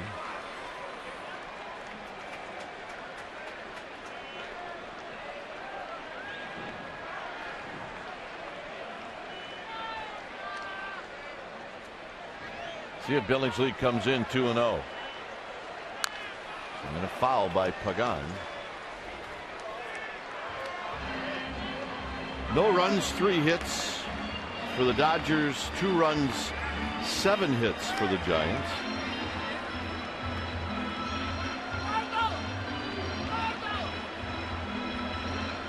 Lincecum watching.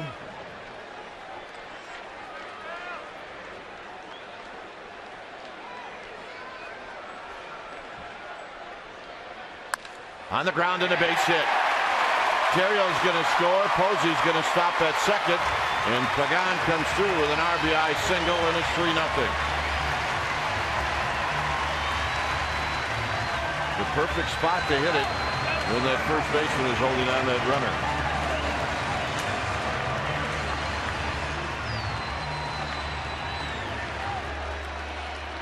Boy, and that one really hurts Billingsley. That was pitch number 90.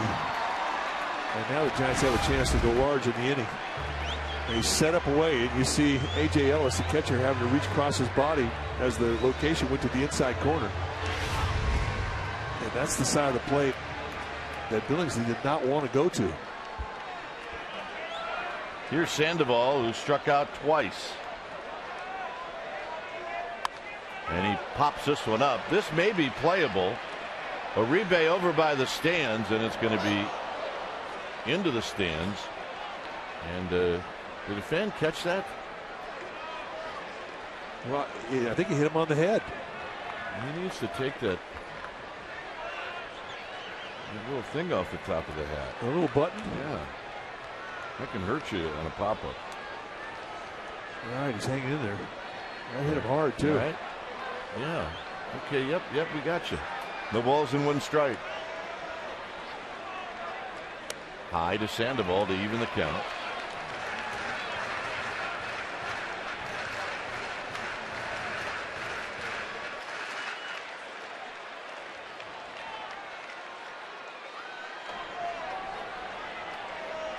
Posey at second. Pagan at first. High and deep into right center field. Caught out in Triple's alley, and tagging is Buster Posey. And Sandoval got AT&T. He absolutely got AT&T. He got every bit of that one. And this is the only ballpark in either league that is not a home run.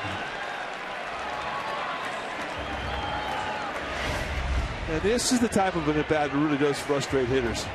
He backspins this thing, and now all of a sudden he's leaving the box thinking he got it, and then all of a sudden, maybe not.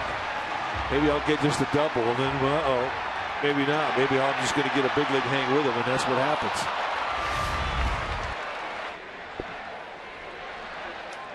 So here's Sanchez.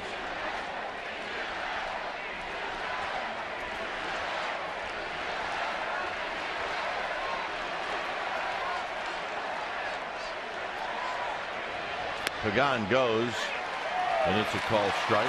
That'll be a steal, his 14th of the year. Kind of a giveaway steal. Boy, did he pick a great pitch to go on. A big curveball for Billingsley. But with 2 outs, all Billings is caring about right now is Hector Sanchez in that batter's box. Hit into right center field. Moving over is Herrera, and that'll end the inning. Giants on the board. A run on 2 hits, a walk. 6th inning coming up. 3-0 Giants.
Freeze cam. We go back to the 3rd inning, 1 out, and Chad Billingsley on the wild pitch, and the dirt comes up. Sanchez lets go, and they put the tag on Billingsley. And Fielder Colbert, the plate umpire, says, grab some pine meat. That's your Coors Light Freeze Cam, brought to you by Frost Brewed Coors Light, the world's most refreshing beer. Pretty exciting play. That was a good one. Not the best play of the day for Hector Sanchez. No. So here's Gordon. In at 3rd is Sandoval. Sandoval is very shallow.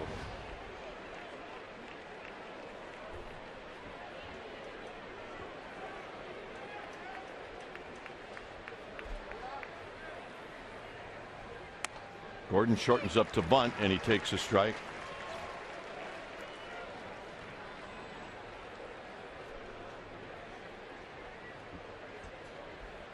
Gordon has struck out, and he's bounced out. Here he takes high. Lincecum now with 81 pitches.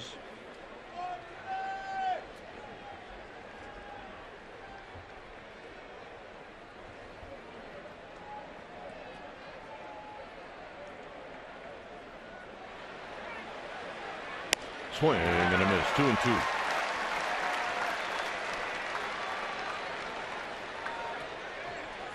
With 2 strikes now on Gordon, Sandoval relaxes a little bit. Very shallow and left is Cabrera. And Gordon got a piece to stay alive.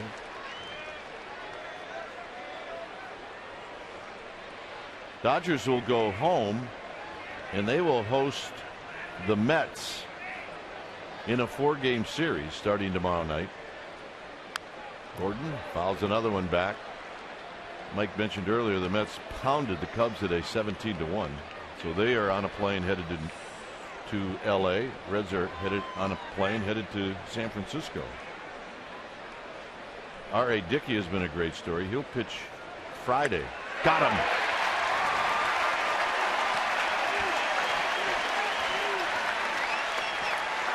Well, he is feeling it right now.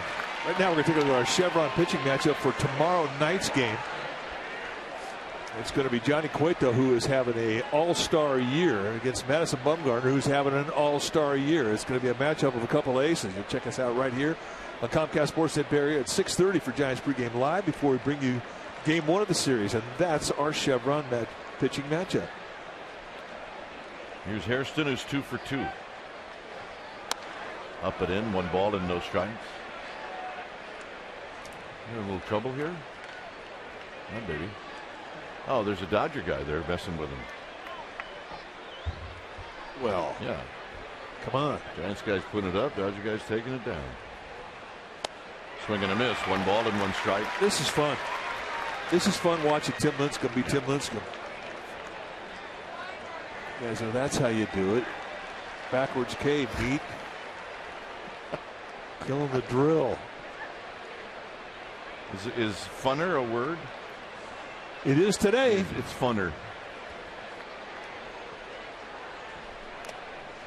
2 balls and a strike. A game left. We know that.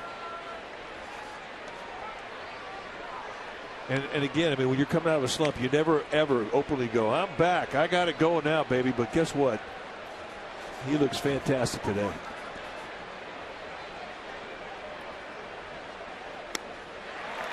Two and 2 to Hairston as he takes a fastball at the knees. And you can just see body language when the guy's confident. He's not out there feeling for a release point. Just so much freedom when you're out there and you know that you've got command of your stuff. And if the guy puts whatever finger down and puts a target up, you're going to hit it. That's the greatest feeling in pitching, which you work hard to get.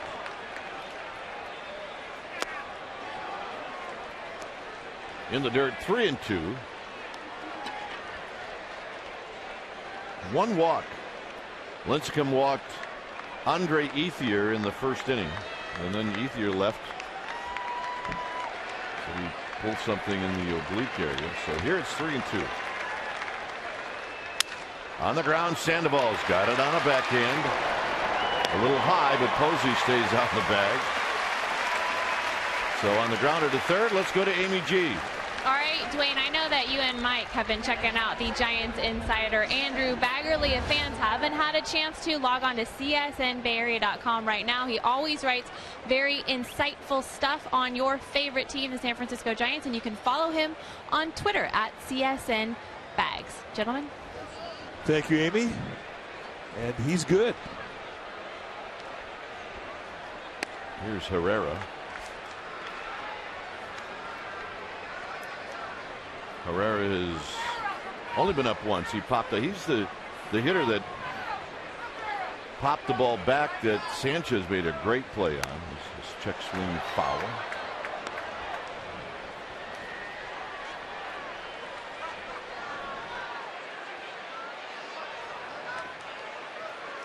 Yep, the shadow out there in the cove. It's a little scary, but it's from the blimp. Charging is Crawford. He better hurry. And they got him to end the inning. A 1-2 inning for Lincecum. Crawford will lead things off.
by Jack in the Box.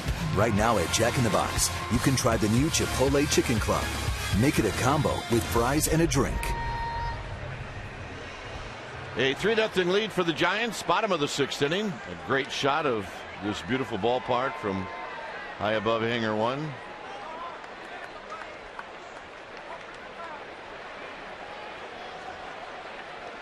It kind of makes all those years we were at Candlestick worth it. Yeah, well.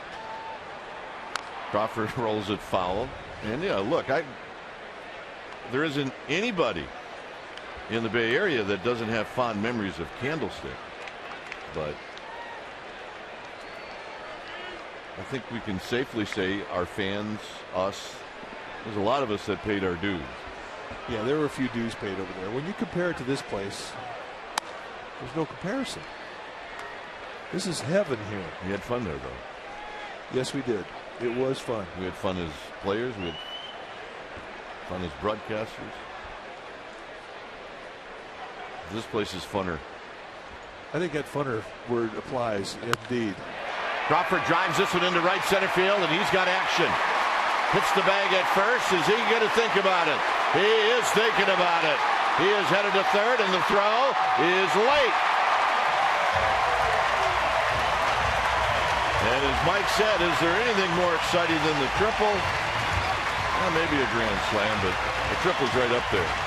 Well, it lit this place up.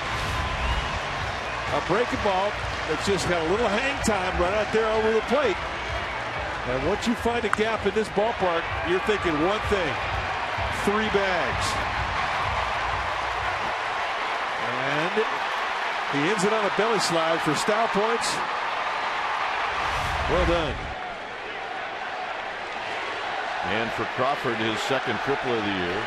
Lincecum's happy because now he doesn't have to bunt, although the squeeze could be on, but I doubt it. And he takes a strike.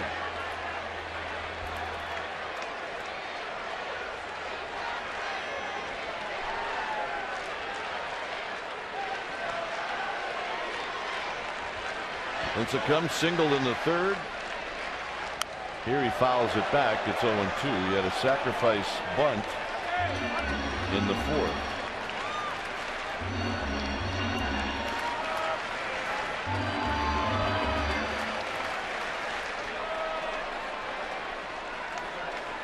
Infield in. Blanco on deck. And Lincecum chases that breaking ball in the dirt. So he's retired by way of the strikeout. That's 6 strikeouts now for Billington. And it's up to Blanco. Yeah, that's the place we're talking about. Well, we can't dog the stick here. Many laps and great moments there. No, we will not. There were some very special moments in our lives happening in that place. However, this place is funner. Blanco will hit with the infield in.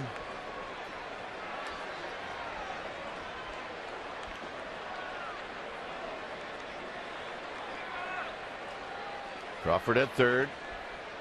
Blanco takes low. 1 for 3 today for Blanco.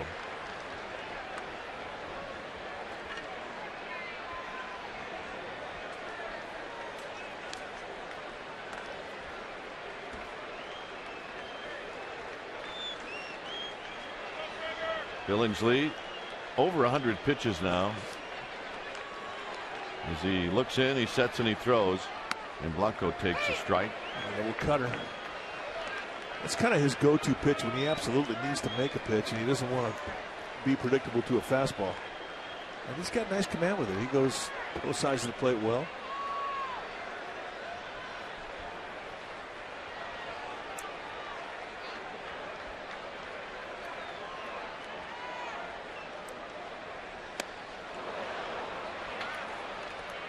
Right over top of that fastball in. It's 1-2. Yeah, I would imagine they'll go right back in on that side of the plate.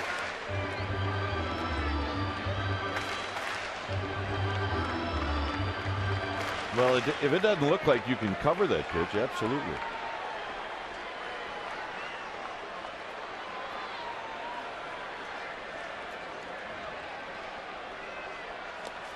It is again. It gets away. Crawford thought about it. The throw goes to first, and they get Blanco. Holding at third is Crawford. So in a strikeout situation, runner at third base, less than 2 outs. 2 times Billingsley has come up with the strikeout. The one that's disappointing is the one, obviously, to Blanco. And he's going to think about that one for a while, and now it's Terrio.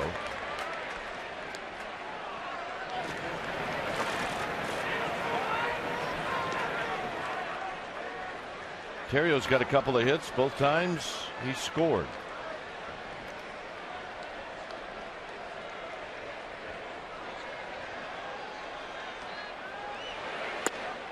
At the knees, and it's 0-1.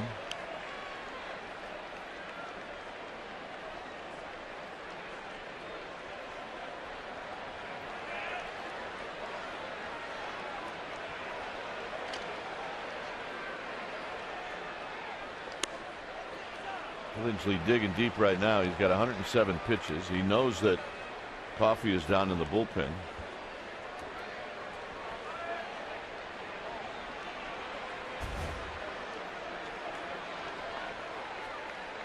And you see the body of work. Started off very crisp. First inning, 7 pitches. Slowly hit to second. And Hairston will make the play. So the Giants waste the leadoff triple. We will head to the 7th.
Way. Toyota game summary brought to you by your local Toyota dealer. In this series, you see the Dodgers with runners in scoring position. Hairston's got a couple of hits today, and Pagan's got an RBI on a walk. He's got an RBI and a single, and Lincecum has been Lincecum. He's been fantastic. He's been as good as the blimp fuse. Let's put it that way.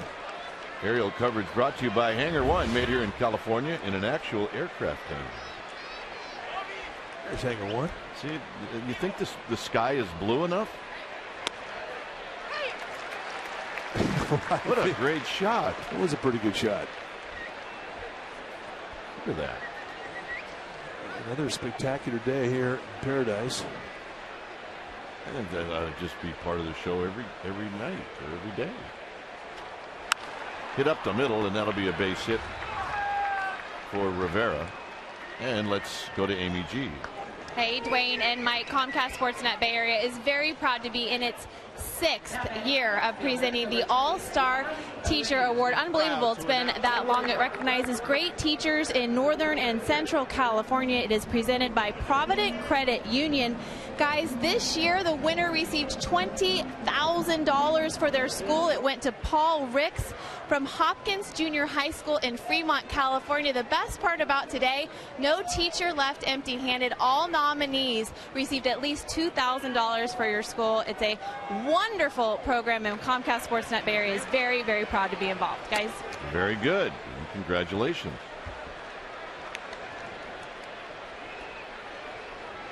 Bobby Abreu is 0 for 2. Hairston led the 4th inning off with a base hit. That's the only other time the Dodgers have had their leadoff hitter on.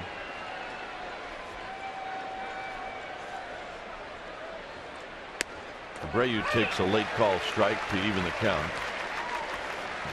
Went back to over the slider. It looked like Clay Hensley now starting to get greased up. Lincecum sitting on 98 pitches.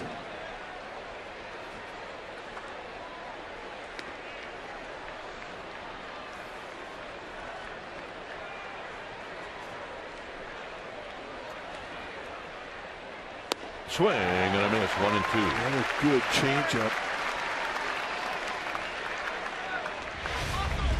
Started off just above the knees and then let it just sort of die. And that's when he's at his best, when he can consistently hit that spot like he has done all day long today.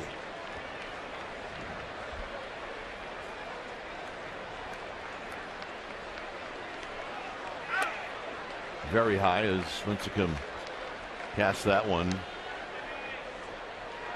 way above the belt. It's 2 balls and 2 strikes.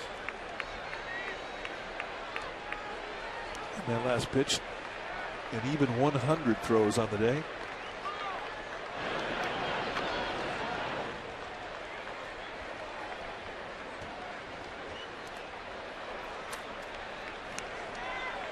So they come back with it again, and Abreu spits on it. So now it's a get it in situation, and things get interesting with this pitch.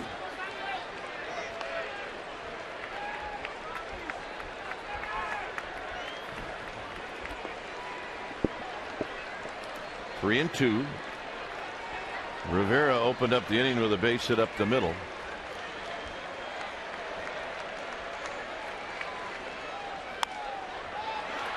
Shallow center field. It's going to be Pregame. Well, you always sort of let out a breath of air when you see Abreu retired. Yeah, because he'll wear you down. Takes so many pitches. Oh, he's a good hitter. I know he's on the twilight of his career. I don't care. He can still give you a good at bat.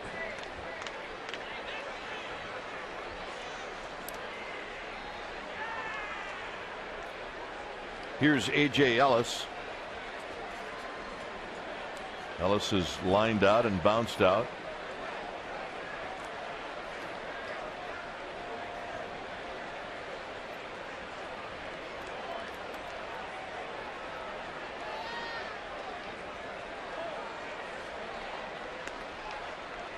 One out, one aboard, 7th inning. And Ellis waves at a pitch that he had no chance of hitting. It's 0-1.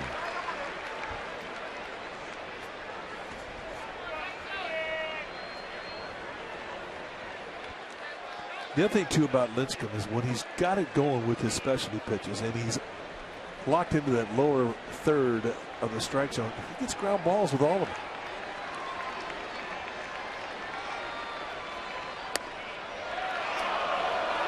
Good pitch. It's one he didn't get. Fielder Colbrook has not missed many today, but this is one of them.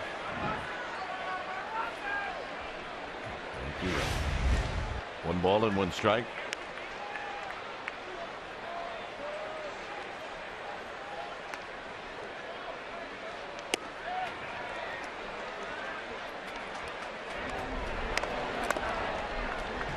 Sergio Romo now has joined Clay Hensley.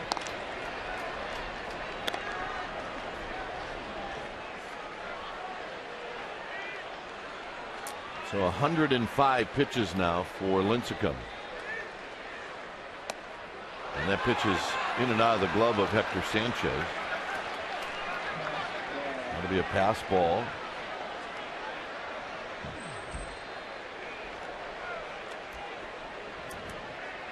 Well, you hate to see a guy lose a force and a possible opportunity for a double play. Just hits the thumb of Hector Sanchez. Pure pass ball right there. That's a ball that's going to be 100% caught every time.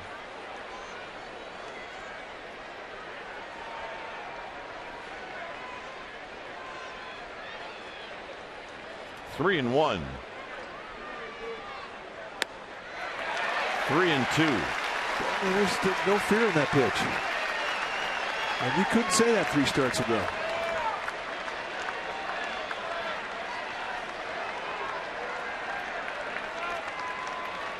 Plus, you put it in the mind of A.J. Ellis that you can throw that pitch over in a 3-1. And guess what? He's more likely to chase in a 3-2 if you throw it again.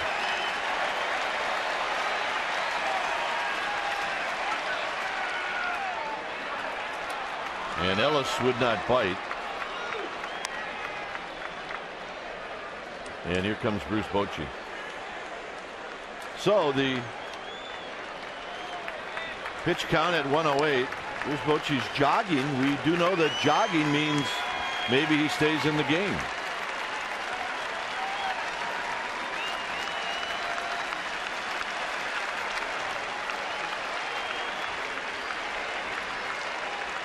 Pure pep talk. Go get him.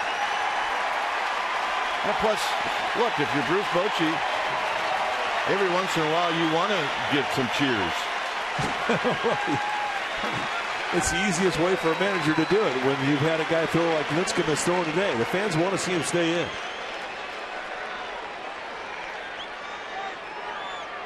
But Bochy just went out there and challenged him.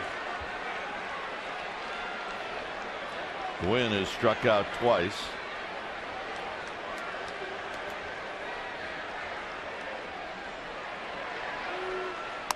High and away, 1-0.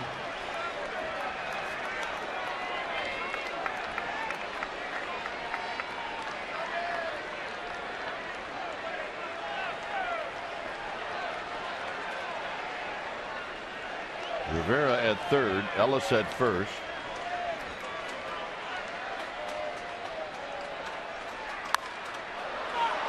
Pregame in center field. He will catch. Rivera thought about tagging. 2 out.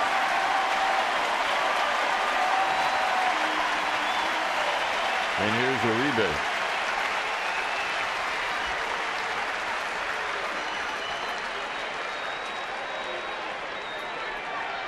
So now Hector Sanchez is going to go out and give him a pat and a slight pep talk. Affeldt replaces Hensley in the bullpen.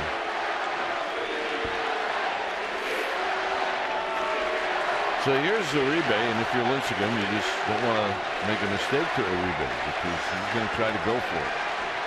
He absolutely is going to try and go for it. He's going to try and hit one of the bleachers and tie this game up. Foul back. And that was his wheelhouse right there. And Giants fans remember, you throw a hanging slider to this guy and he can hurt you. And this is exactly what he got. So Lincecum gets away with it. But he does get an 0-1 advantage.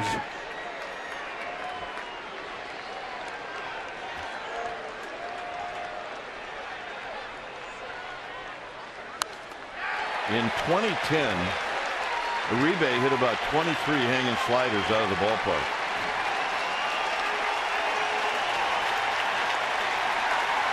Now here you do not have to throw him to strike. He's aggressive. He will chase down the dirt.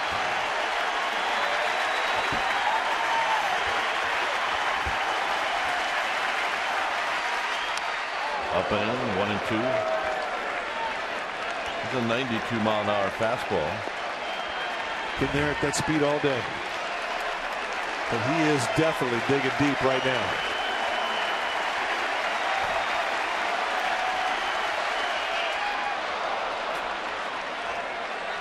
Hector Sanchez blocked that with his mask.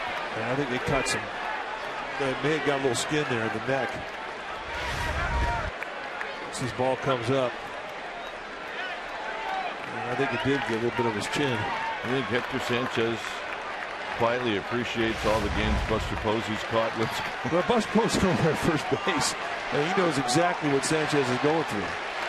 Lincecum is not easy to catch.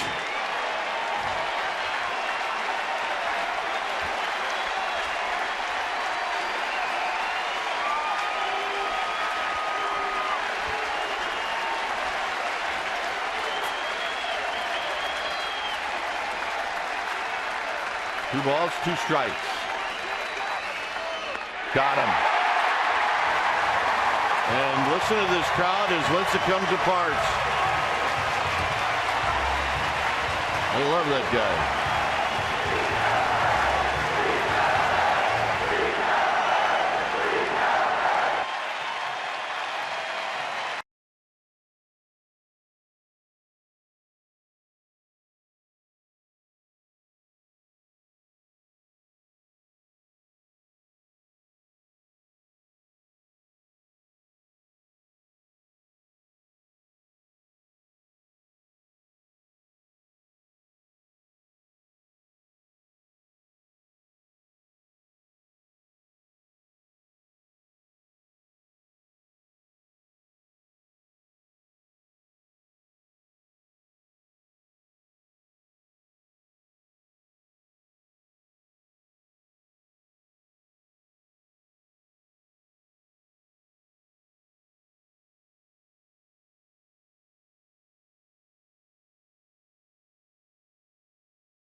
Comcast Sportsnet Bay Area co-workers, David Casper. He is a motion graphics artist with us. He also served 2 tours of duty with the 101st Airborne. He is extremely talented. He sang the national anthem this afternoon, and guys, he nailed it. Take a listen. Oh, say does that star-spangled banner yet wave o'er the land of the free and the home of the brave. We love Casper, guys. He's the mastermind behind the animated opens for Bull Shootin' Diamond Girls and Romo's Relief, all on csnbarrie.com. And he lives in Petaluma. It makes him a little extra special. Guys? I could tell there was a little edginess in Amy G, and now we know why. Petaluma, but great job by Casper as Cabrera takes low and away. 3-0 Giants. The Dodgers have a new pitcher. He's a big guy. Yes, he is. And Cabrera takes a strike. When it's time for a change, think Speedy oil change and tune-up. Your oil change tune-up and Smog experts. Todd Coffey, the right-hander in now for the Dodgers. 21st time he's come in, and he's got good stuff. Big, hard sinker. He can go low to mid-90s with the sink. Slider and changeup combination. And he is a ground ball guy. Such an asset to have in your bullpen.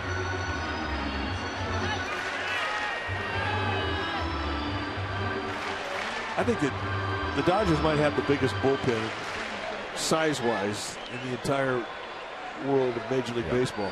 We got some big fellas down there. And they had Jonathan Broxton. It was the biggest of all. Yep. 1-2 pitch to Cabrera, and Cabrera slowly hit to Uribe at third. And Uribe just got him.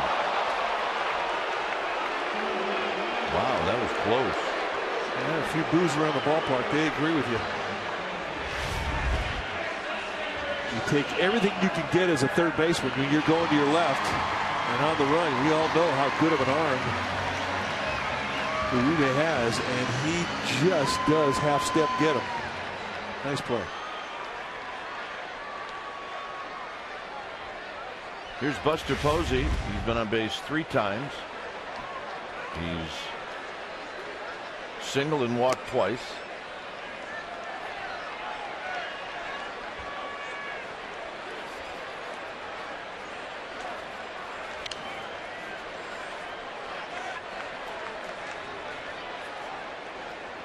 Angel Pagana's on deck.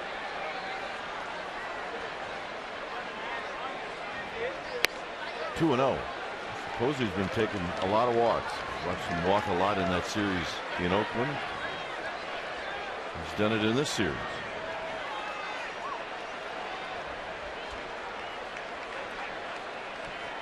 Hot streaks and good eye kind of go hand in hand. When you stay in the strike zone and you get good pitches to hit, that's when your average starts to climb. Certainly not an easy thing to do at this level, but he's doing it right now.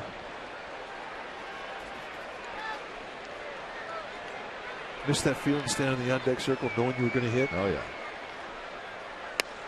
Knowing they couldn't get you out? 2-2. That's kind of where he's been at here last week.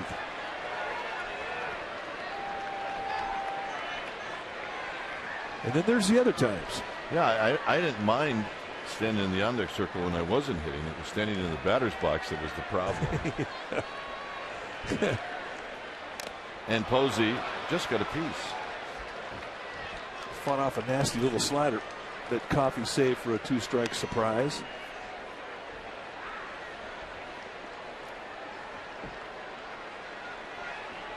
I played semi-pro ball out of high school against guys that were 35, 40 years old. Yeah. And a lot of them looked like Coffey. Just big guys. Posey on the ground to Gordon. And Gordon will make the play. Astros are back in town to kick off the second half of the season, July 13th, 14th, and 15th. It's a Friday, Saturday, Sunday series. So come on out to the ballpark. Go to sfgiants.com.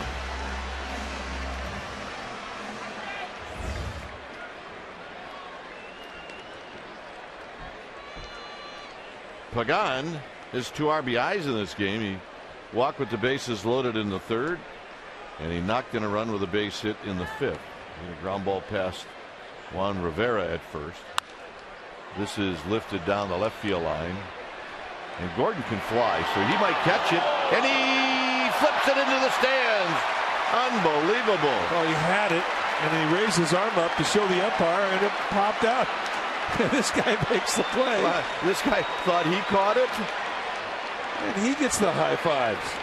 All right, let's watch an exceptional effort by D. Gordon, the Dodgers shortstop. And you mentioned he can fly and go a long way. Well, he shows it here. This would have been a spectacular play. And he raises the arm up, and that's the agony of defeat right there. Yeah. One more look. Well, you think the Giants fans were sympathetic? No. Watch them right about here. Whoop. Gone. There they go. Yeah, I'm the man and you're not. Pagan lifts this one out to left field for Abreu, and that'll end the inning. You never know what you're going to see here at this ballpark. It's a lot funner than the other place. Funner? Ask this fan.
on Tommy Lasorda and his belief that the Lord wears Dodger blue. And Gaylord said, well, wait until Tommy meets the Lord and finds out that he's wearing pinstripes.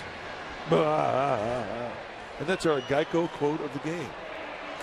So were the Giants wearing pinstripes at that time? Oh, nope.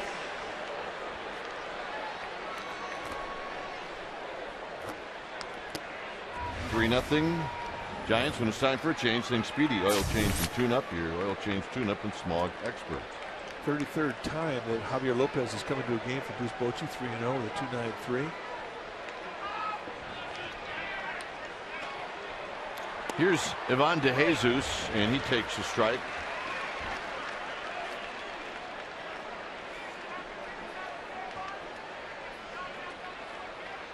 His father, a former Giant.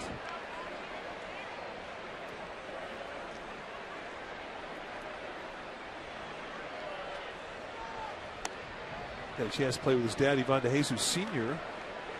in Chicago and Philadelphia, and then here in San Francisco.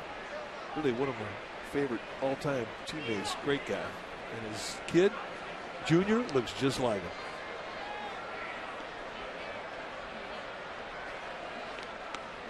The 1-1 pitch is down low. D. Gordon is on deck. As dominant as Lincecum was, it's still just a 3-run lead for the Giants.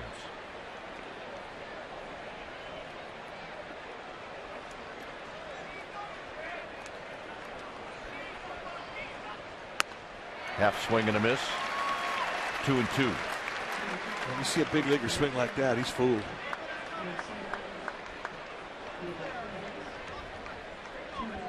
One thing you want to do when you get in a bat is you want to get off some good hacks. That was not a good hack. Hit on the ground. Terrio has it to Belt. All right, McDonald's true stories. Sons to follow their father's footsteps to the majors on the Dodgers. There's a bunch of them. The Gwynns, Mike just mentioned the DeJesus, Jerry Hairston, and D. Gordon. Tom Gordon pitched a long time. And that's McDonald's true stories. Here's Gordon.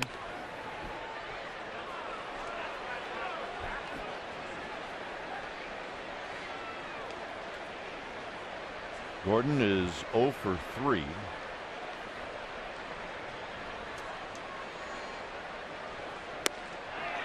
One ball and one strike.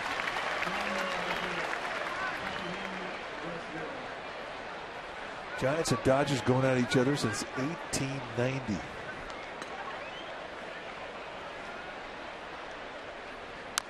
Swinging a foul. Giants, they've won 1,183. They've lost 1,160, and they've had 17 ties. In all that time, they have never shut the Dodgers out 3 times in a row.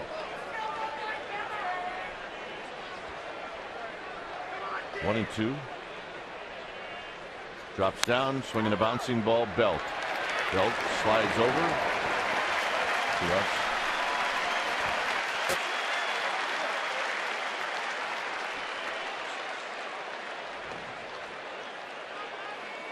So Bruce Bochy's coming out.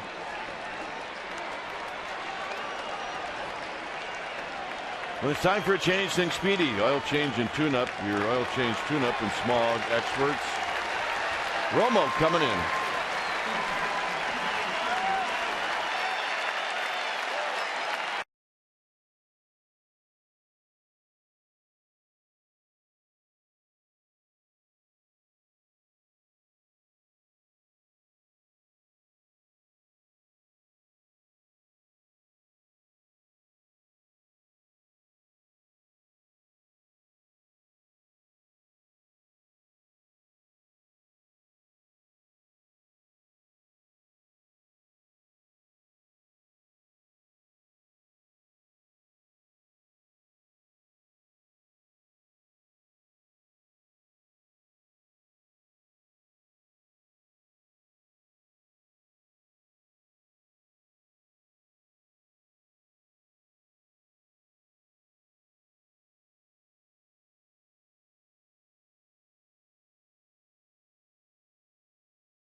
Has the largest selection of authentic team gear, including official caps, t-shirts, jerseys, collectibles, and more.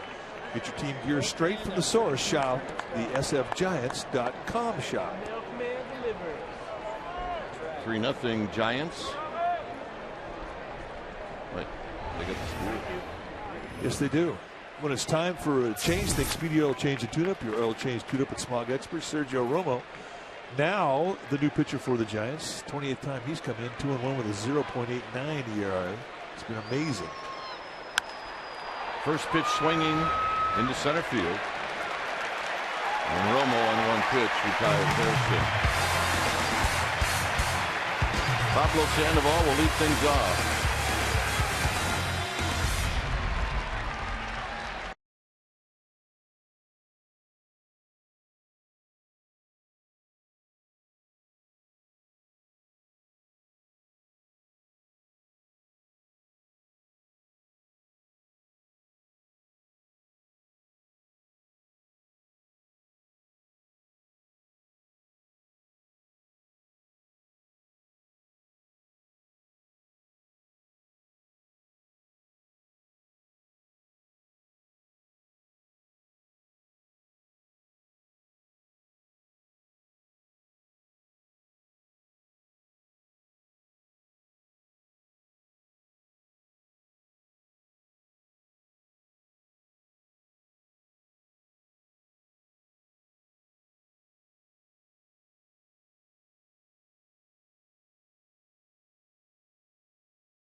Giants baseball on Comcast Sportsnet, part of the NBC Sports Group.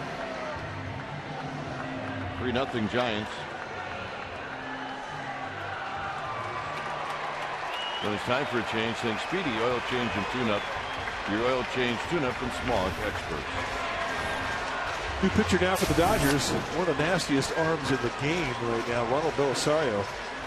See his record 3-0 with a 1.16 ERA. You're going to look at some high velocity sink, and I mean high velocity sink. Pablo Sandoval takes the pitch inside as he jumps out of the way. Sandoval struck out his first two times up and then hit a ball out in Triple's alley that Herrera tracked down. It would have been a home run any place else. And Sandoval ended up with an OUT. Belisario go 94, 97 mile an hour with that sink. He also will give you a slider and a changeup. When the Dodgers went to the National League, well, the playoff series with the Phillies to determine the National League champion a few years ago, this guy was a major contributor to their bullpen. And then he had some personal problems. Sandoval lines this one right at Rivera, so he's been robbed twice. But it's a good sign. Keep swinging it, and that'll bring up Hector Sanchez. But Belisario has worked those problems out. He's now a factor back in this Dodger bullpen, and they welcome him back with open arms. So why wouldn't you when you have that type of velocity and that type of movement? It's not a comfortable at bat. Plus, he's got that little wild hair up his nose where you just don't quite know if you're a hitter. He puts the thought in your mind. Here's Sanchez, who's 0 for 3.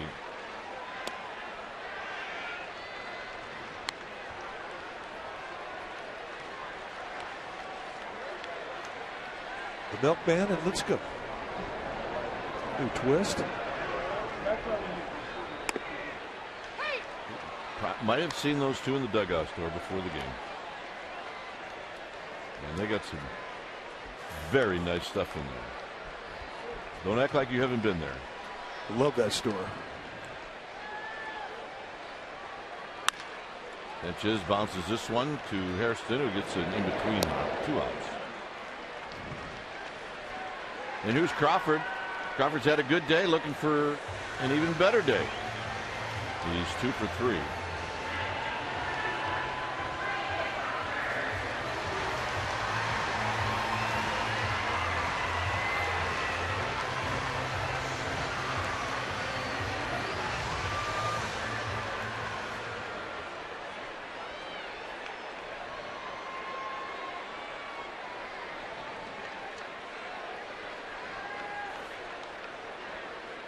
Belisario to Crawford. Crawford down the left field line, foul. And the tallest guy down the left field line caught it. It's kind of how it works. There are advantages to height. And he just enjoyed one of it.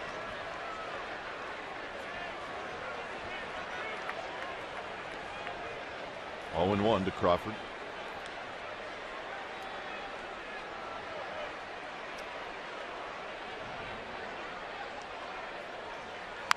Oh, 2.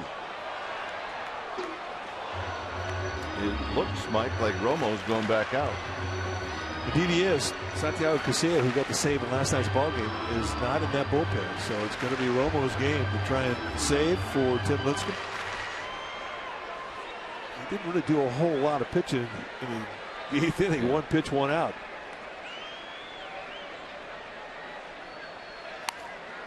Look out on the check swing.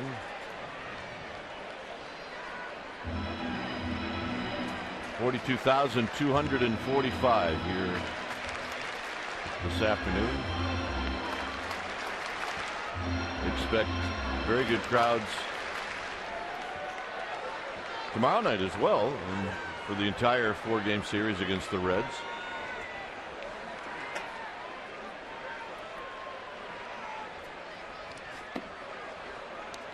See, is every once in a while Belisario will throw a pitch and you don't know what it is. Plus, I never liked when I watch a pitcher throw a pitch and then he limps a little bit. I was like, can we make sure that this guy's 100% before he throws another one? Well, that's the left-handed slider he throws right-handed. And I don't think A.J. Ellis knew what the heck it was either.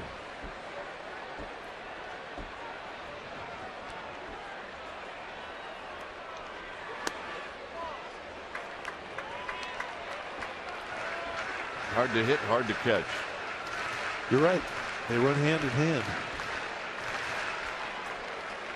Dodgers, after this game, they head home for a 7-game homestand. The first 4 against the Mets. And then Cincinnati comes in for the final 3. And Crawford's got a 3-hit day. How about that for him? Get that average up a little bit. Start smiling a little bit more. No, he came into the game hitting 224 and he's hitting 233 now. And you're right, 3-hit days will make you smile. And let's watch it. It's a pretty good pitch to hit. You can see how high that pitch was. And that's what you want with guys with sinkers. You want them to elevate. And that's exactly what that looked like in the eye of Brandon Crawford. Well, Belt gets a shot. Unless Crawford gets picked off.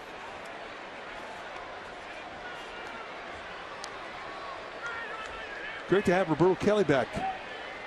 Indeed. His first base coach. Yep. Assuming his responsibilities today after his appendicitis.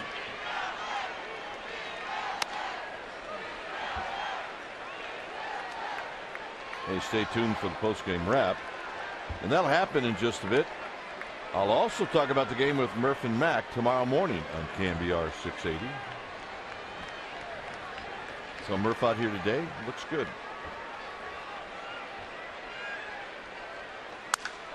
On the ground, Hairston, side retired. We will go to the 9th here at AT&T Park. 3-0 Giants.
Sportsnet Central tonight at 6 p.m. You'll see it right here on Comcast Sportsnet Bay Area. Dave Benz and Kate Longworth are going to take you through all kinds of topics.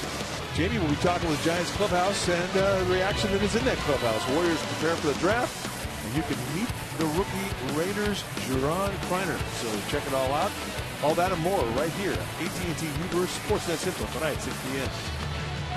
Romo to face Herrera. In at third is Sandoval, and there's a strike on the inside corner.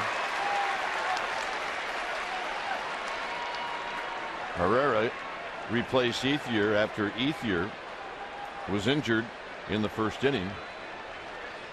And the word we got was it was an oblique issue.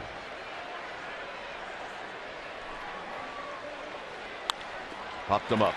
Crawford shading his eyes with everything he's got. He went from glove to bare hand to shade his eyes. 1 out. Now this is worth repeating.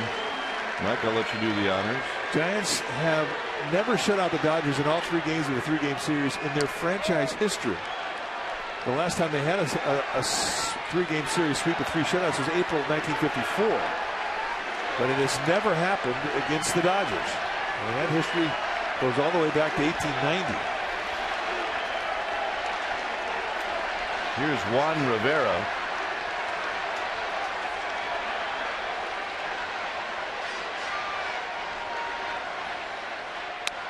Slider strike, 0-1.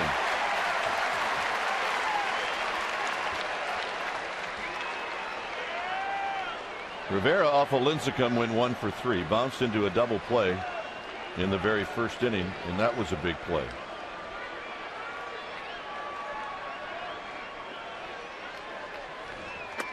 Oh, 2 and another slider. 2 perfect pitches and a quick 0-2 for Romo.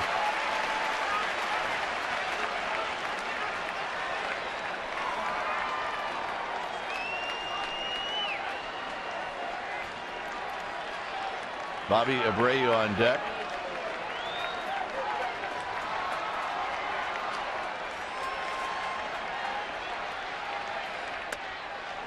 Comes back with a fastball high. Nice 0-2 pitch, elevate. And it gets the eye off the slider. Change sight lines, you go right back down, the slider away. Or you could go inside with the fastball. I mean, so both sides of the plate are set up. But the one thing that you know Rivera's thinking about is that slider. That is the bread and butter of Romo.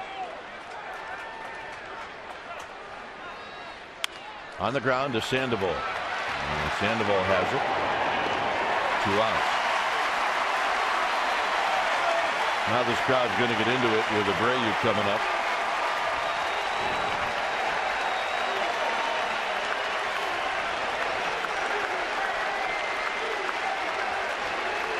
Abreu, tough out. He's 0 for 3 today.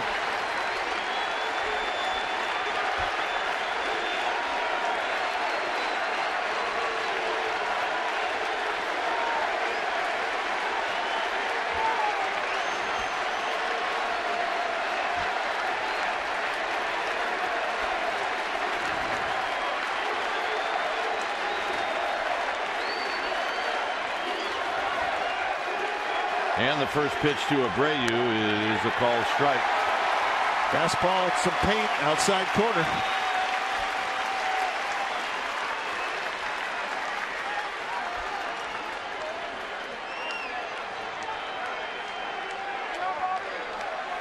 Over 42,000 into it with 2 outs here in the 9th.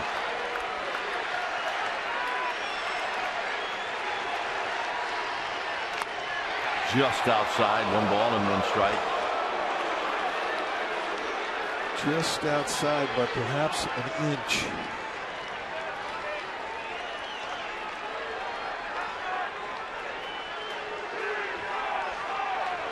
Lester Posey, a spectator now with Belt replacing him at first base. 1-2. Backdoors and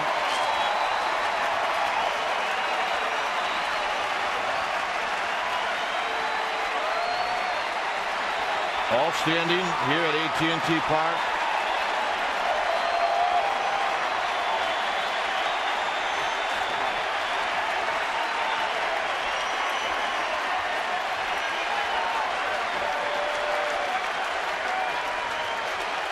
1 ball and 2 strikes.